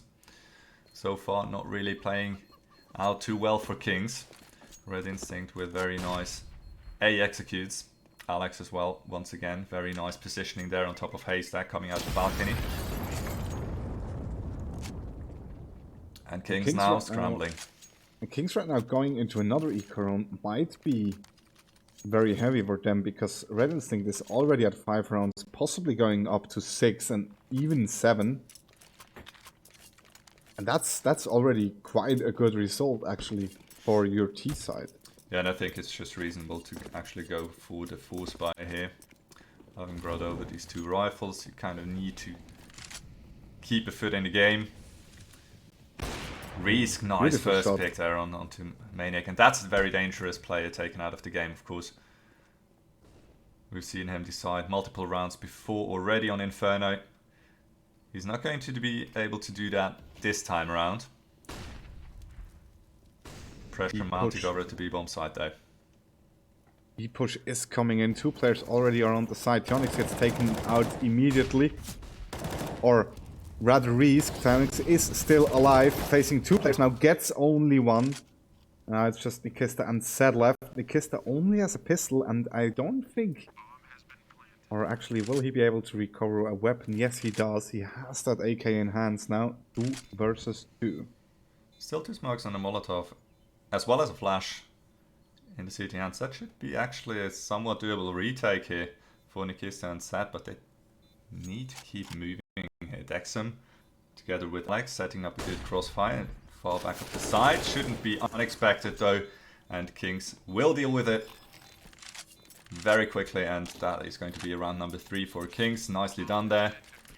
And Teonix actually making sure he gets that second frag from behind quad. Being mollied out of position, that was actually an absolutely crucial move to find the player holding from Banana there, enabling his teammates to successfully retake the bomb site and at least keep the distance close. Only 2 rounds right now between Red Instincts and Kings. Now we have Red Instinct going for a force buy as well. Of course, they are very well aware that as much as Kings don't want to fall too far behind, they will have an immense opportunity to close out the game early, should they be able to take an early advantage round-wise. And Fearoth now. Crucial frag, will he find it? Yes, he will indeed. Tyonix falls. And that is the B-bomb side. Open for the taking. But Risk finds the gap through the smoke, misses his shot. And now the bomb plant is coming in. Dexon plants the bomb, still has a Molotov to delay the push. And look at Alex, sneaky beaky like, already coming in from the CT side and finds one player. Might even find a second. Yes, he does. And that was such a beautiful play from the beginning from Red Instinct. Taking Banana with just a Molotov and the flash. Getting 2 kills, even 3 with that AWP kill from Fearoth. Nicely done. And it's looking bad for Kings right now. It was quite a gamble there from Tyonix to actually try and go for the frag in Banana still. But it was a tough situation to get out of. Can't really fault him for that. But of course, Red Instinct now putting the pressure on for real X-Real. As I say that, opens with 2 frags to its bait. Reeds can set. Last man standing. Last men standing, I should say. Let's keep the English proper, or at least try to. And Red Instinct not really content. Immediately finding the kill there on Maniac. That would have been a good weapon to take away. And Maniac gets another headshot on to Zed. Finishing off the round 7-3. And looking at Red Instincts right now, they look all over the place. They look pretty fine. Might even go further since Kings needs to go for another eco round. So yeah, what do you tell to your teammates right now if you're that far behind on the CT side? That's a difficult one, for sure. The pressure is definitely up for Kings. They have been struggling now for some rounds. And I feel like that we are seeing Red Instincts sort of base level team play just being quite a bit higher than the ones of Kings. Even without any fancy strats and movements around the map, they just have the basics absolutely locked down, and it shows. And Kings are starting to play it around here. Reed sure finds 1 frag, but no one's around there to support him. 2 players over at the B-bomb side, 2 on A, and the split onto the B side is coming on. Yeah, Teonix he's not going to be having a good time over here. Especially as soon as that CT smoke's starting to fade, He gets as it one. will. But that's really everything. Red Instinct nicely cleaning up the push from Banana there. 8 rounds on their side. With, Irritatingly many pistol frags coming out towards the end of that round there. yeah, I think 2 even from Red Instinct, although they have pulled. But that's how the cookie crumbles sometimes. And Red Instinct leading comfortably by 8 over the King's side by 3. And King still going full. Fairly standard setups here. 2 players over towards the B bomb site. 3 players trying to fend off over on A. Risk not going to connect with that. AWP shot. And mid's already pretty much being taken by the terrorists.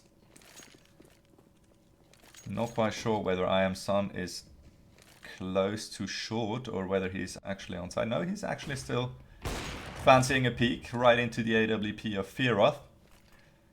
All he had to click was the left mouse button, and that's once again another advantage, of course, for Red Instinct.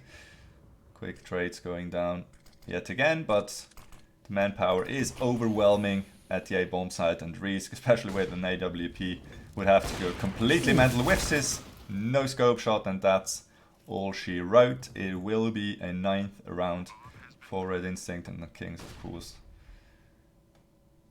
All they can do is try and at least have a fighting chance with 2 rifles in the next round. But I feel like this might still not be enough.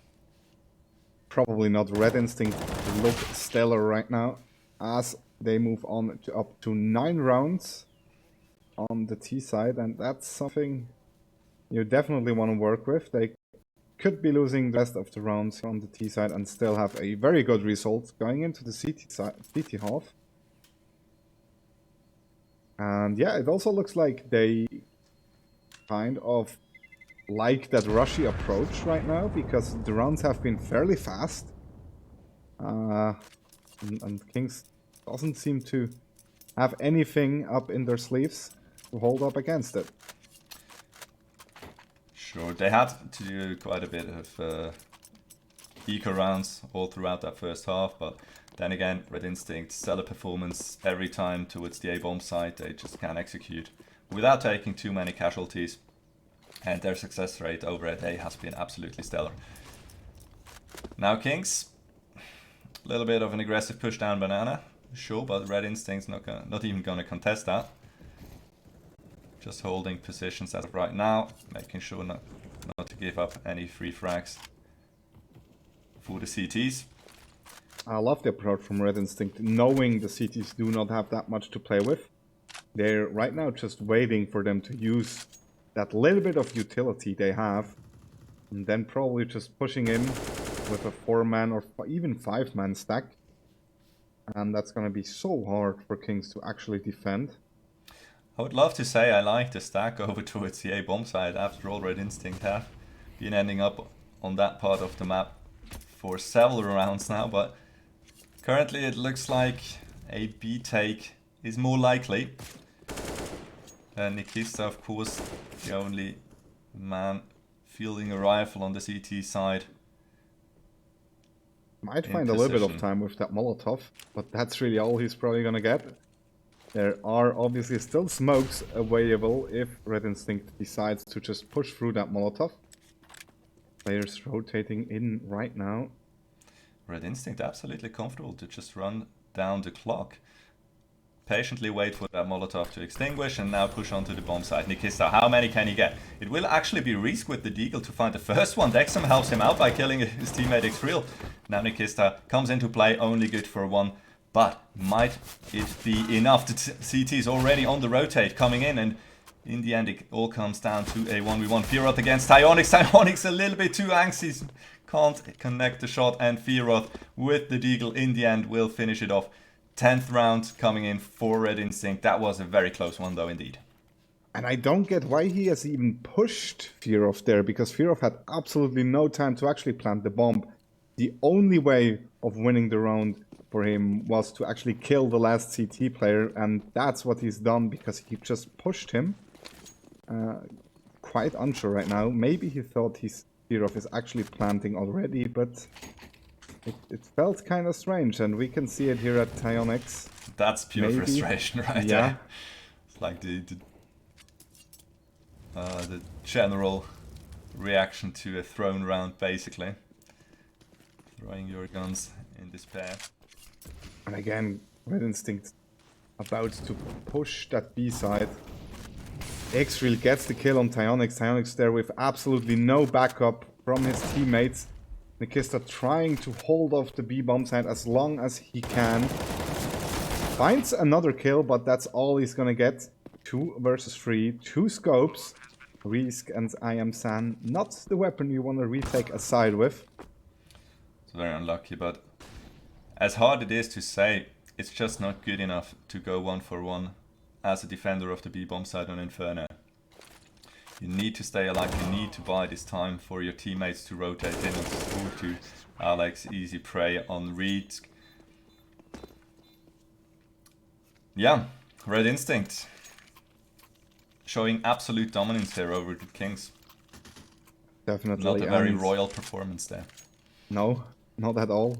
At least not in Inferno. Dust 2 was much closer. Maybe they've already kind of given up inside. Who knows? As we head over into the last round of this half. The first kills already coming in. I am San might be able to get something here. Gets dropped. Still 2 players pushing pretty hard towards the CT. Towards the T side. But X-Real as well as another player already flanking. And Alex finds a kill there.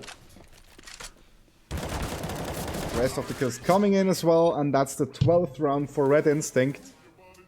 Very, very strong performance right now. Yeah, a bit of a Hail Mary play coming out there from the CTs in the last round of the first half of Inferno. Might as well try it at some point, right? They haven't really been active throughout their CT half. Kings, I feel like, I'm not sure whether that's due to them not really having prepared much on Inferno. Maybe they just weren't feeling it after their performance on Dust 2, but it shows once again, Inferno, it is such a difficult map to play against a team that is well prepared when you are not. Yeah. And even with the Hail Mary push down middle, Rins, they were super comfortable with dealing with it. And that's a situation, that's a high pressure situation where many people might start to flutter and might start making mistakes. And that's why it is such a viable strat, right? But even that is not going to work, you're in for a rough time here. Yeah. I also feel like Kings has played this map way different on the CT side. There have been no aggressive push going in or any like cheeky plays. Maybe overrun the players or the single player towards the A-apps with 2 or even 3 players and gain an advantage. And yeah, while we're still talking about the first half, Red Instinct has already won the pistol round. That very much looked like a beer rush to me. And Yep. a complete and utter shutdown by Red Instinct once again. So Kings, yeah, maybe not necessarily feeling it too much here. And we have, as of right now, I am Sun. Just chilling a bit in spawn, sure, why not? Try to calm down. Well, he has 2 minutes in the round, so still a little bit Or- of time left. Or is he having lags right now? Wasn't quite sure. For a second it looked like he could have been experiencing connection issues, but he's still moving, so all should be good. And then again, how are you going to approach a round like this as Kings? You're down 13-3. You haven't really been able to put up any defense on the CT side, and now you're finding yourself on the terrorist side, arguably the harder one of the two, against the Red Instinct that just showed absolutely no weakness whatsoever going into Inferno. Looks like they are trying to approach that B bomb side, but look at X-Ray. He still has a Molotov, a smoke grenade, a normal grenade, and there's only 40 seconds left on the clock. So as soon as any presence is shown, he will probably drop that Molotov. Yeah, Dexon playing close up. Doesn't find a kill, and now Israel is in a world of trouble, but he gets 2 kills, might even find more. He gets another one. And might even find the ace. Yes, he does. Israel aces Kings in the 14th round. 15th. Never mind. 17th. I can't count. That's fine. It will be indeed the 14th round for Red Instinct after that nice little ace there. Then again, of course, yeah. Close up. MP9s against the Eagle players. Cheeky little Molotov kill hidden in there as well. Once again, nothing going Kings' way. And Red Instinct, they show us here how it is done. Taking over Banana super aggressively. Nice Molotovs and utilities thrown down in the faces of Kings. And X-Real with the first frag, with the second. Could he make it the third one? Well, apparently he's happy with 2 deaths right now. Fear of is there. And that's once again Nikista said, 2 AKs against basically a bonus round of Red Instincts. Oh, the tag must have been hurt as well, so Sed's position is super known. And instantly they push through the smoke behind him. Tries to catch him out. Okay, good spray there from Nikista. Will be traded though, and Maniac once again in the perfect position to punish Kings. And that's going to be, I don't even dare to say how many match points here for Red Instinct.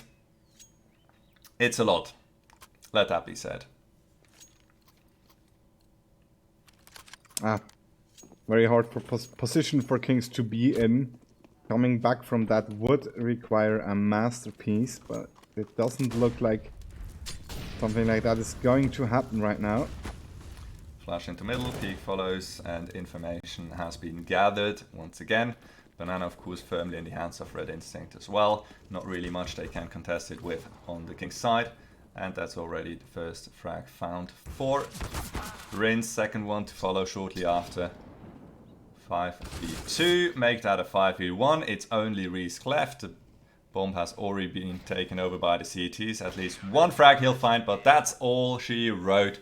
It will be Red Instinct to take the second map. Impressive performance by Red Instinct there, especially for on the Inferno side.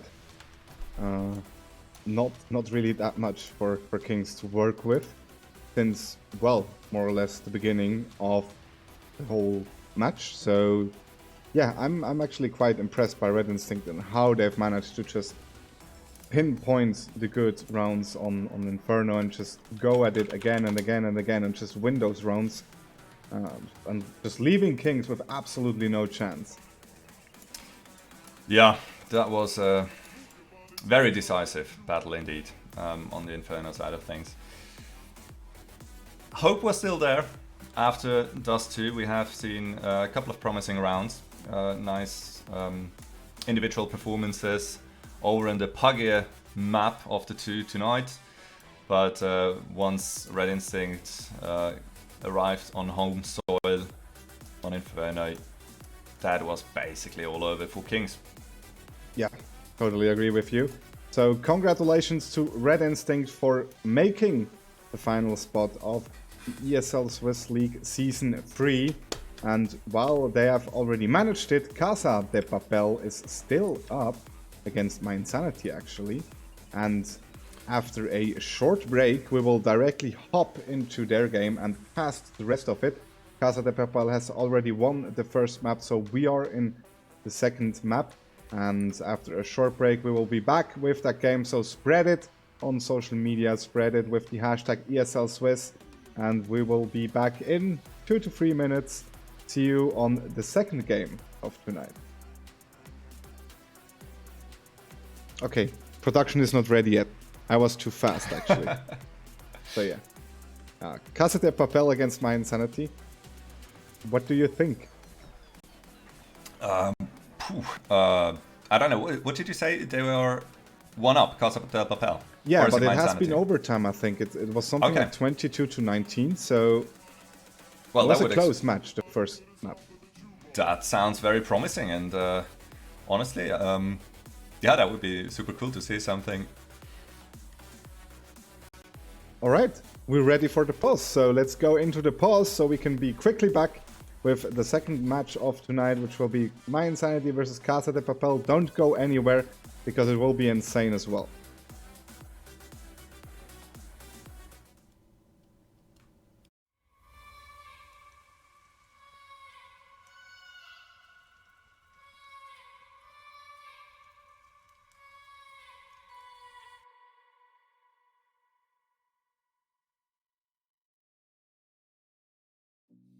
I've been working part-time jobs, chasing all my dreams now lately. No matter if I try too hard, nothing's ever enough, baby. No, I don't care too much. I don't care too much. As long as I can keep you by my side. I don't care too much. We got time, no rush. In your eyes, I always see there is something meant for me. In your eyes, I always feel different.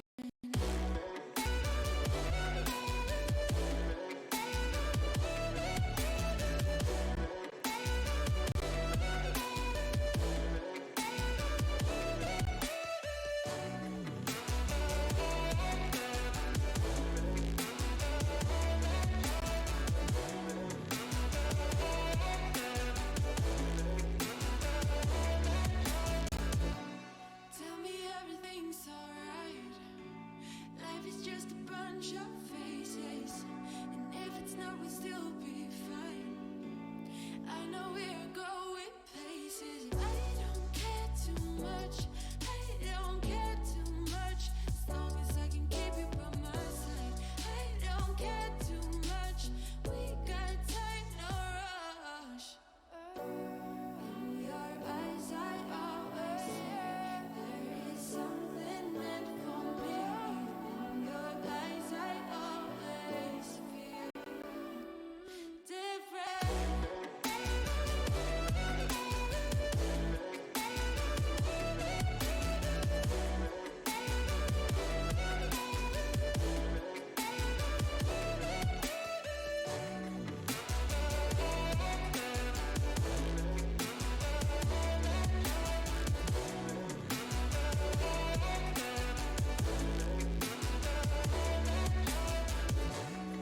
In your eyes, I always see there is something meant for me. In your eyes, I always feel different.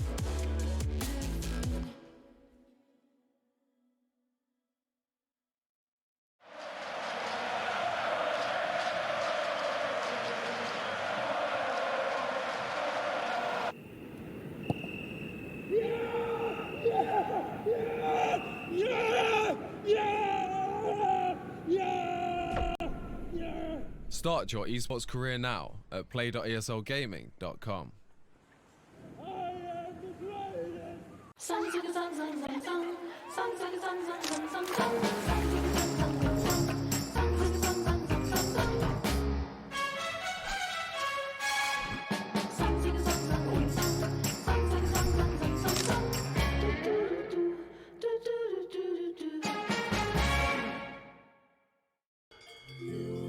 Wir arbeiten schon viel. Und das darf auch sein. Es gehört halt auch dazu. Aber die Technik schafft heute auch viel. Immer mehr sogar. Die Luftfeuchtigkeit passt. Die Stauatmosphäre stimmt. Und wenn die Technik immer mehr schafft, könnten wir ja zwischendurch ein Kehr weniger krampfen. Oder etwa nicht.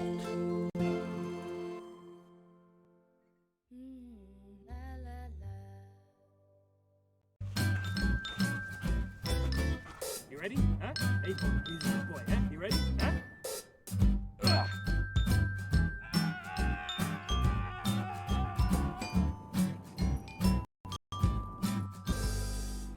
Start your esports career now at play.eslgaming.com.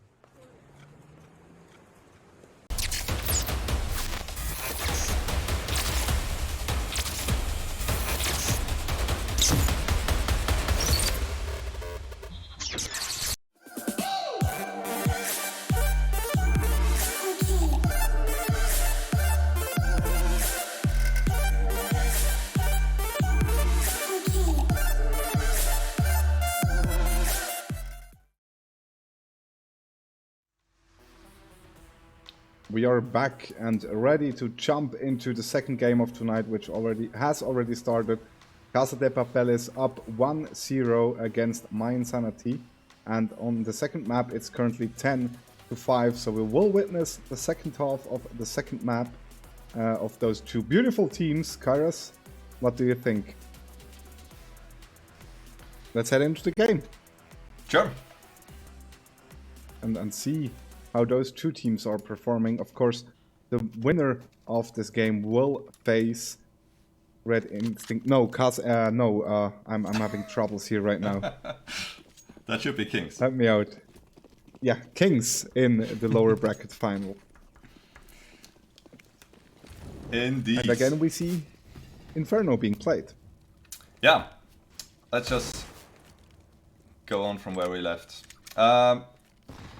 Yeah, Casa de Papel, they actually took the pick of My Insanity on Overpass in a somewhat close game, as you've mentioned before, so your scoreline absolutely was correct. It was 22-19, so we did end up in overtime on the first map. Let's see whether My Insanity can return the favor and steal the round from Casa. The map, I should say, sorry, not the round. Haven't really arrived yet on Inferno here. But as of right now, apparently My Insanity as Kings, they seem to struggle a little bit.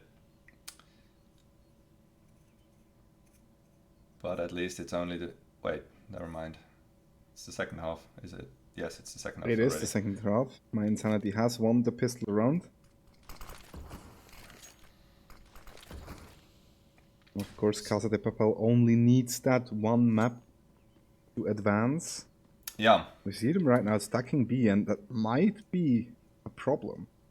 Because My Insanity is about to hit that A bomb site. Of course, My Insanity in this very round is definitely the rifle advantage on their side. And the one single defending player for Casa de Papel. Taken care of in an instant, really. And that should be round over already. Maybe the odd exit frag being found here or there. And here would be in middle somewhere, because that's where all the CT players are currently.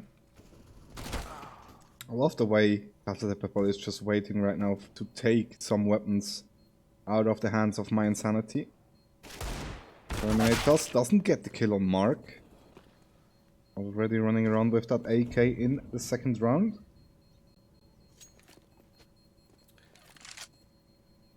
I just realized, would you know how long this My Insanity roster has been playing together? I think about half a year, maybe. Already? 4, something like that. Okay. Yeah, I think they've been pretty consistent, except for 1 or 2 changes. Zule has been recently added, but the core, I think, it's been together for quite some time now. So I do expect them to do fairly well, which they already did, in all honesty. Okay. Reaching the semifinals. So yeah. Yes, for quite sure, of course. A force to be reckoned. Definitely. In general, if you find yourself playing in this league right here, definitely one of the teams to be reckoned with in the Swiss CSGO scene. And of course, here and there, some legendary players on both sides, actually. It's a very history-rich matchup that we have here.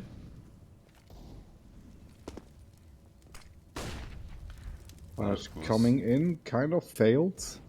Oro, however, gets control of the banana. Top gets tagged, and the stack might work out right now, because 4 players are currently waiting for My Insanity to push in on the B side. Very unfortunate, of course, for My Insanity. They did not send a player out towards the A side to kind of test the waters over there, see where and when they would be contested, and therefore they will run into the B side completely unknowing how many CTs are waiting for them, and it's going to be many. It's a slaughter. Trader somehow managed to bring it back. It's a 1 versus 1. Oh, and Zoom might find the timing. Does he see Trader? Kind of does. Trader is very low but gets the kill. And the round for My Insanity, bringing it back a little bit closer. Watch out by Trader there to actually win the round for My Insanity. After all, this could have gone bad very quickly, and it was well on its way to do so. I think all 8 players that died last round died within like 2 or 3 meters of each other. So absolute carnage there for a second entering that B-bomb site. But Casa de Papel now fielding rifles and quite a bit of utility. Trader, nice first frag though onto Zoom, peeking into Boiler. Shutting him down right then and there. Being already a man down, Casa de Papel might try to go for an info play somewhere. Yes, they do. Terminatus gets the kill on Trader, and that has worked out. 4 versus 4. Bomb still way back at T-spawn. Playing the ball Looks like back over into My Insanity's court. Now they will have to regress and find another opening here. Of course, the A long side, as we see clearly on the radar, as of right now, not contested whatsoever. And Mark, also known as Shorty, I would assume that is Mark, right? yeah. Okay, You're sure. exactly Okay, right. not wanting to spread any misinformation here, just making sure. Insanity now pushing the A bomb side. Terminals gets deleted by Zule instantly, but K-Top is still here. Gets 1. Might find a second one. He's tagged a little bit. Zule finishes him off, and now just Dash and Crumpsy versus 3, and they actually go for that retake, I think. Or are they? I can't really imagine. Seeing how they literally have no money whatsoever for the next round, they most likely will try to make things happen with the 2 rifles in hand. This as well as the bomb that has been running for some time. We'll let My Insanity take a comfortable win here and Casa de Papel to save.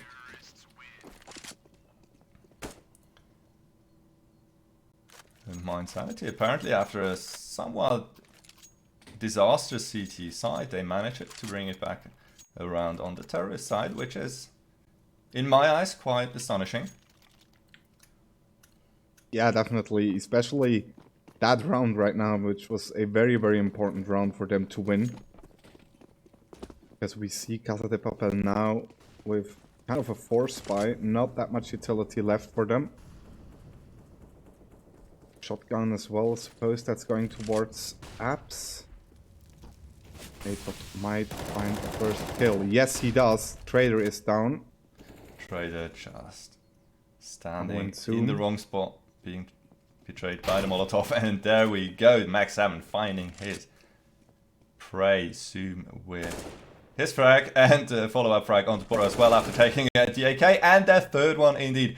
Can he go for the 4K? No, that's not going to happen, but it should be enough after all. Taking a bullet to the head by Zule.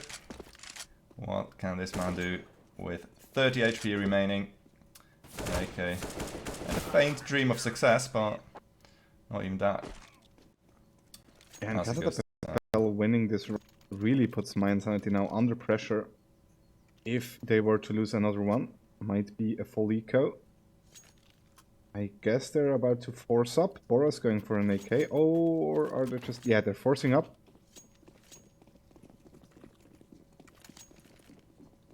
And that's quite a commitment at this point. Yeah, it really is. If they, as I said, if they were to lose that round, it's going to be so hard for My Insanity to creep back. A lot of utility used on Banana. Casa de Papel not really going for the control. Staying back. Happy to just chill out. Even rotating one player back to A. Yeah, Turtle super lucky to be alive after this barrage of nades and molotovs down Banana. Managed somehow to dodge most of it. But still only left with 40 HP. A lot of map control right now from My Insanity. They do give up B, however. Looks like it's going to be an A execute, and they already do have that upper mid control, which can be so important. Yeah, so in a good position Doom there with waiting the with the AWP. Little off angle, finds the first frag, totally for free, follows it up with a flashbang. And the wrap is coming in from the terrorists. Quick jump onto the box and that's him another frag. It will go for another peek, but not going to find anything else.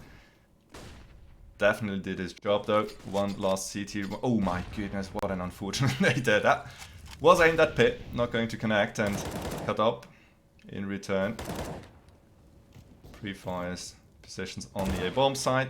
Crumps it. Trader finds a beautiful kill. Failing to kill Trader. Holding with the AWP. In a 2v2 we go. I think both players are known now. So Mark gets the first kill onto Dash. Trader is just baiting out shots from K-Top. I think right now K-Top gets one kill. And Trader can't finish him off. And that's the round for Casa de Papel. But yeah, I'm quite impressed on how long My Insanity managed to stay on the A spot with one player still lurking in pit. Yeah, definitely. In return, I have to really tip my hat to them. Good frags that are found by Trader and Shorty in distress on the A-bomb side. Making this a very competitive round just now. In the end, of course, Trader though with an AWP. Having given up his position, was a difficult fight to win in the last 1v1. And once again, Trade's going down over in Banana. Both times looking to take over control. Re-aggression from the CTs. Fights are about to happen and the CTs will emerge victorious. Mark, last man standing, Deagle in hand. Can he get his hands on a rifle? Maybe. About to face two players there. Tries to land a shot. Moves back. Trying to find any head around the A side now. Casa de Papel though, not really interested in giving him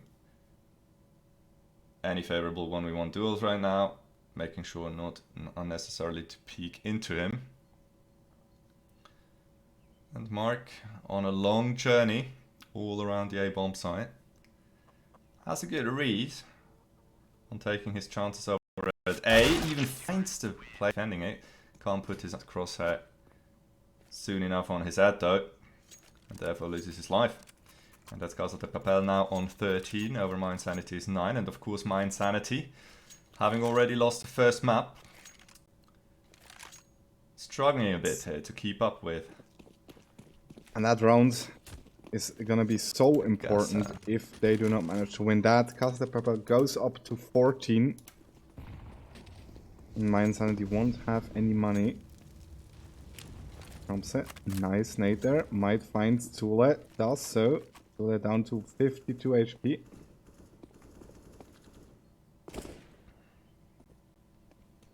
My Insanity now moving up towards B. Still one player in middle. He's rotating as well now. Crumps has spotted one player. Still no one rotating. Might be a good decision as My Insanity tries to move back. Regain middle position. Just with one player though. So it looks like it's gonna be B. Yeah, and still Casa de Papel not moving a muscle, just keeping their positions as of right now. No player looking like he wants to start to move over towards the bomb side, and with that frag being found in middle, they don't really need necessarily to do so either. Knopse, completely blind player, is the second frag that goes down to him, sitting in CT. I'm not quite sure why they didn't wait for the CT smoke to bloom first. And K-Top clears straight out of underneath the tree. And that's going to be 14 now. Only 2 rounds away from match win is Casa de Papel. Once again, by the way, we do have a battle between the French-speaking part of Switzerland and the German-speaking part of Switzerland. French is, of course, being Casa de Papel, and Mind Sanity, I think, completely German-speaking Swiss players. Yeah, every one of them is German-speaking. On Casa de Papel, we have everyone speaking French. Doom gets the first kill on Boro. And yeah, right now, to me, this looks like Mind Sanity with no real game plan. First rounds have been absolutely brilliant. Since then, they do struggle getting any openings. It's tough to find any success without the right amount of utility and Turtle weaponry. More of a lucky headshot than anything else, but hey, they will take what they can, even though it doesn't change the outcome. Not even a tiny little bit. It will still be Casa de Papel moving up to match point over Mind Sanity. 15-9 on Inferno. It is the second map. They have already stolen away the victory on Mind Sanity's map pick, which was Overpass. Tight fight it was indeed, 22-19. But it looks like once again we do see a very dominant showing here from the team that picked Inferno. I totally agree. Dash and Sprader trading kills. I don't think that was favorable for the T's right now. However, we will see what happens next. Sule and his team trying to get some banana control. 4v4 as of right now. Oro gets another entry, and that might open up things for Mind Sanity. Beautiful flash coming in. Dash gets only one. Spots Zule as well, however. No bump though, so Casa de Papel is still completely blind on where Mind Sanity will hit. Now the push comes in. Zule gets the kill, and Zoom is the only one left for Casa de Papel. Might even... well... no, doesn't even need to save that up. There's enough money for them anyways. Whereas getting another frag here on Mind Sanity actually might be quite significant, considering they have not a single player over $1,000 worth. But Mind Sanity, of course, they will be happy taking this one lifeline to extend their time in this matchup just a little bit. And Sumi indeed has a very big gun in his hand, the big Sumi, which will betray him in the end. He's going to be found by Mind Sanity players leaving the B bomb site. And only 5 rounds now for Casa de Papel to close it out in 2. Well, and overtime, of course. To close it down in regulation, I should say. That's probably more accurate. Pass towards Banana coming in for Mind Sanity. Only one player on the B spot right now for Casa de Papel. It is Zoom with his op. Still no one rotating. It's a very heavy A presence right now for the CTs. And Mind Sanity not pressured to anything as of right now. They still have time to work with. And so far, not really much has been spotted. Quite a bit of utility discarded towards middle from the CTs, just to make sure they can keep up their A stack just a little bit longer without giving up what they're actually doing. All the while, we have still 2 players putting on some pressure for Mind Sanity over at the B side, but the situation is pretty much the same, just a stalemate. Utility is exchanged. And now Zoom calls for help. In the form of Dash, he moves over to support his teammate, just in case a B push would be imminent, which it very might well be. Palmer has just been picked up by Mind Sanity and is being taken over towards the B bomb site. It is Dash and Terminators with the last two remaining Molotovs. And Zoom now putting Led down range. 2 quick frags with his AWP nicely. Tweeting something about the league, something about the performances. Use the hashtag ESL Swiss, so let us know what you think. And yeah, with that, Kairos, once again, has been a pleasure to be here with you this evening. Well, is there something likewise. you'd like to say to finish things up? Really happy to actually get a glimpse of the game Casa de Papel against Mind Sanity. That was good fun. Really happy to see them as well on stream. And of course, thank you everyone for tuning in. It was a pleasure casting for you once again, and I hope you did have an enjoyable evening. And I think with that being said, that should be all for now. Yeah, there's nothing really to add. You've said everything already. Thanks for tuning in. Make sure to tune in again on Thursday with the final semi-final between Casa de Papel and Kings. With that, we're out. See you again in the grand final. Goodbye. Nice evening.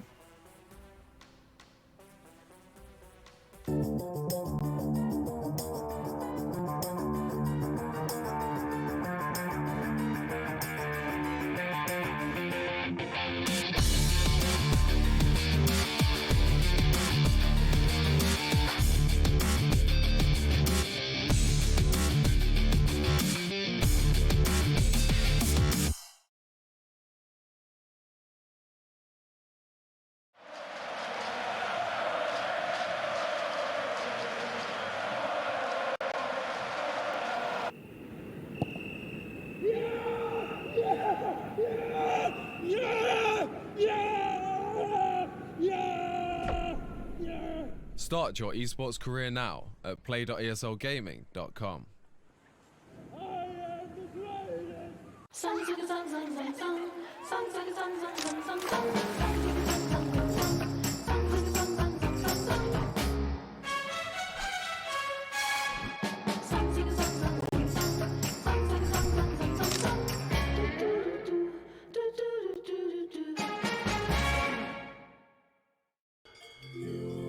Wir arbeiten schon viel. Und das darf auch sein. Es gehört halt auch dazu. Aber die Technik schafft heute auch viel. Immer mehr sogar. Die Luftfeuchtigkeit passt. Die Stauatmosphäre stimmt. Und wenn die Technik immer mehr schafft, könnten wir ja zwischendurch ein Kehr weniger krampfen. Oder etwa nicht?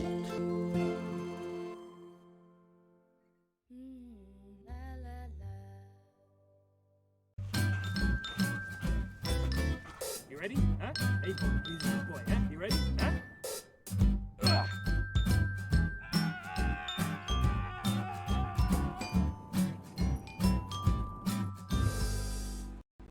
Start your esports career now at play.eslgaming.com.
Said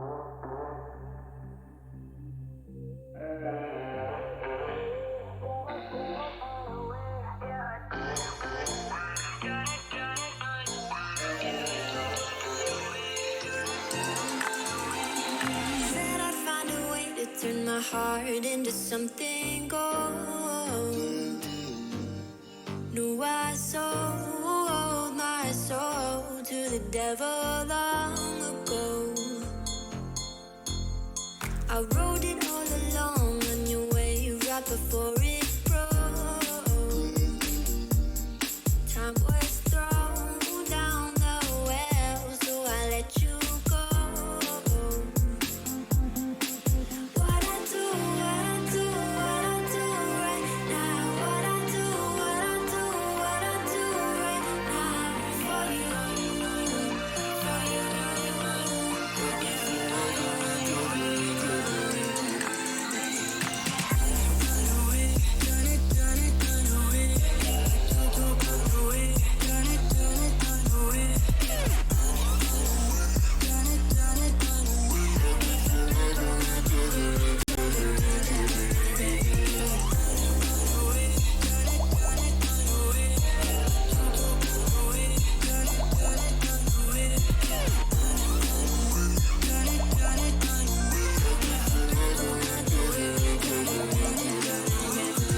Carolina skies in the night, floating by your side.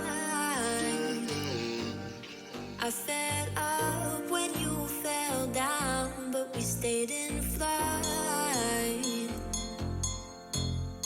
I'm laughing to myself, 'cause I know that I can't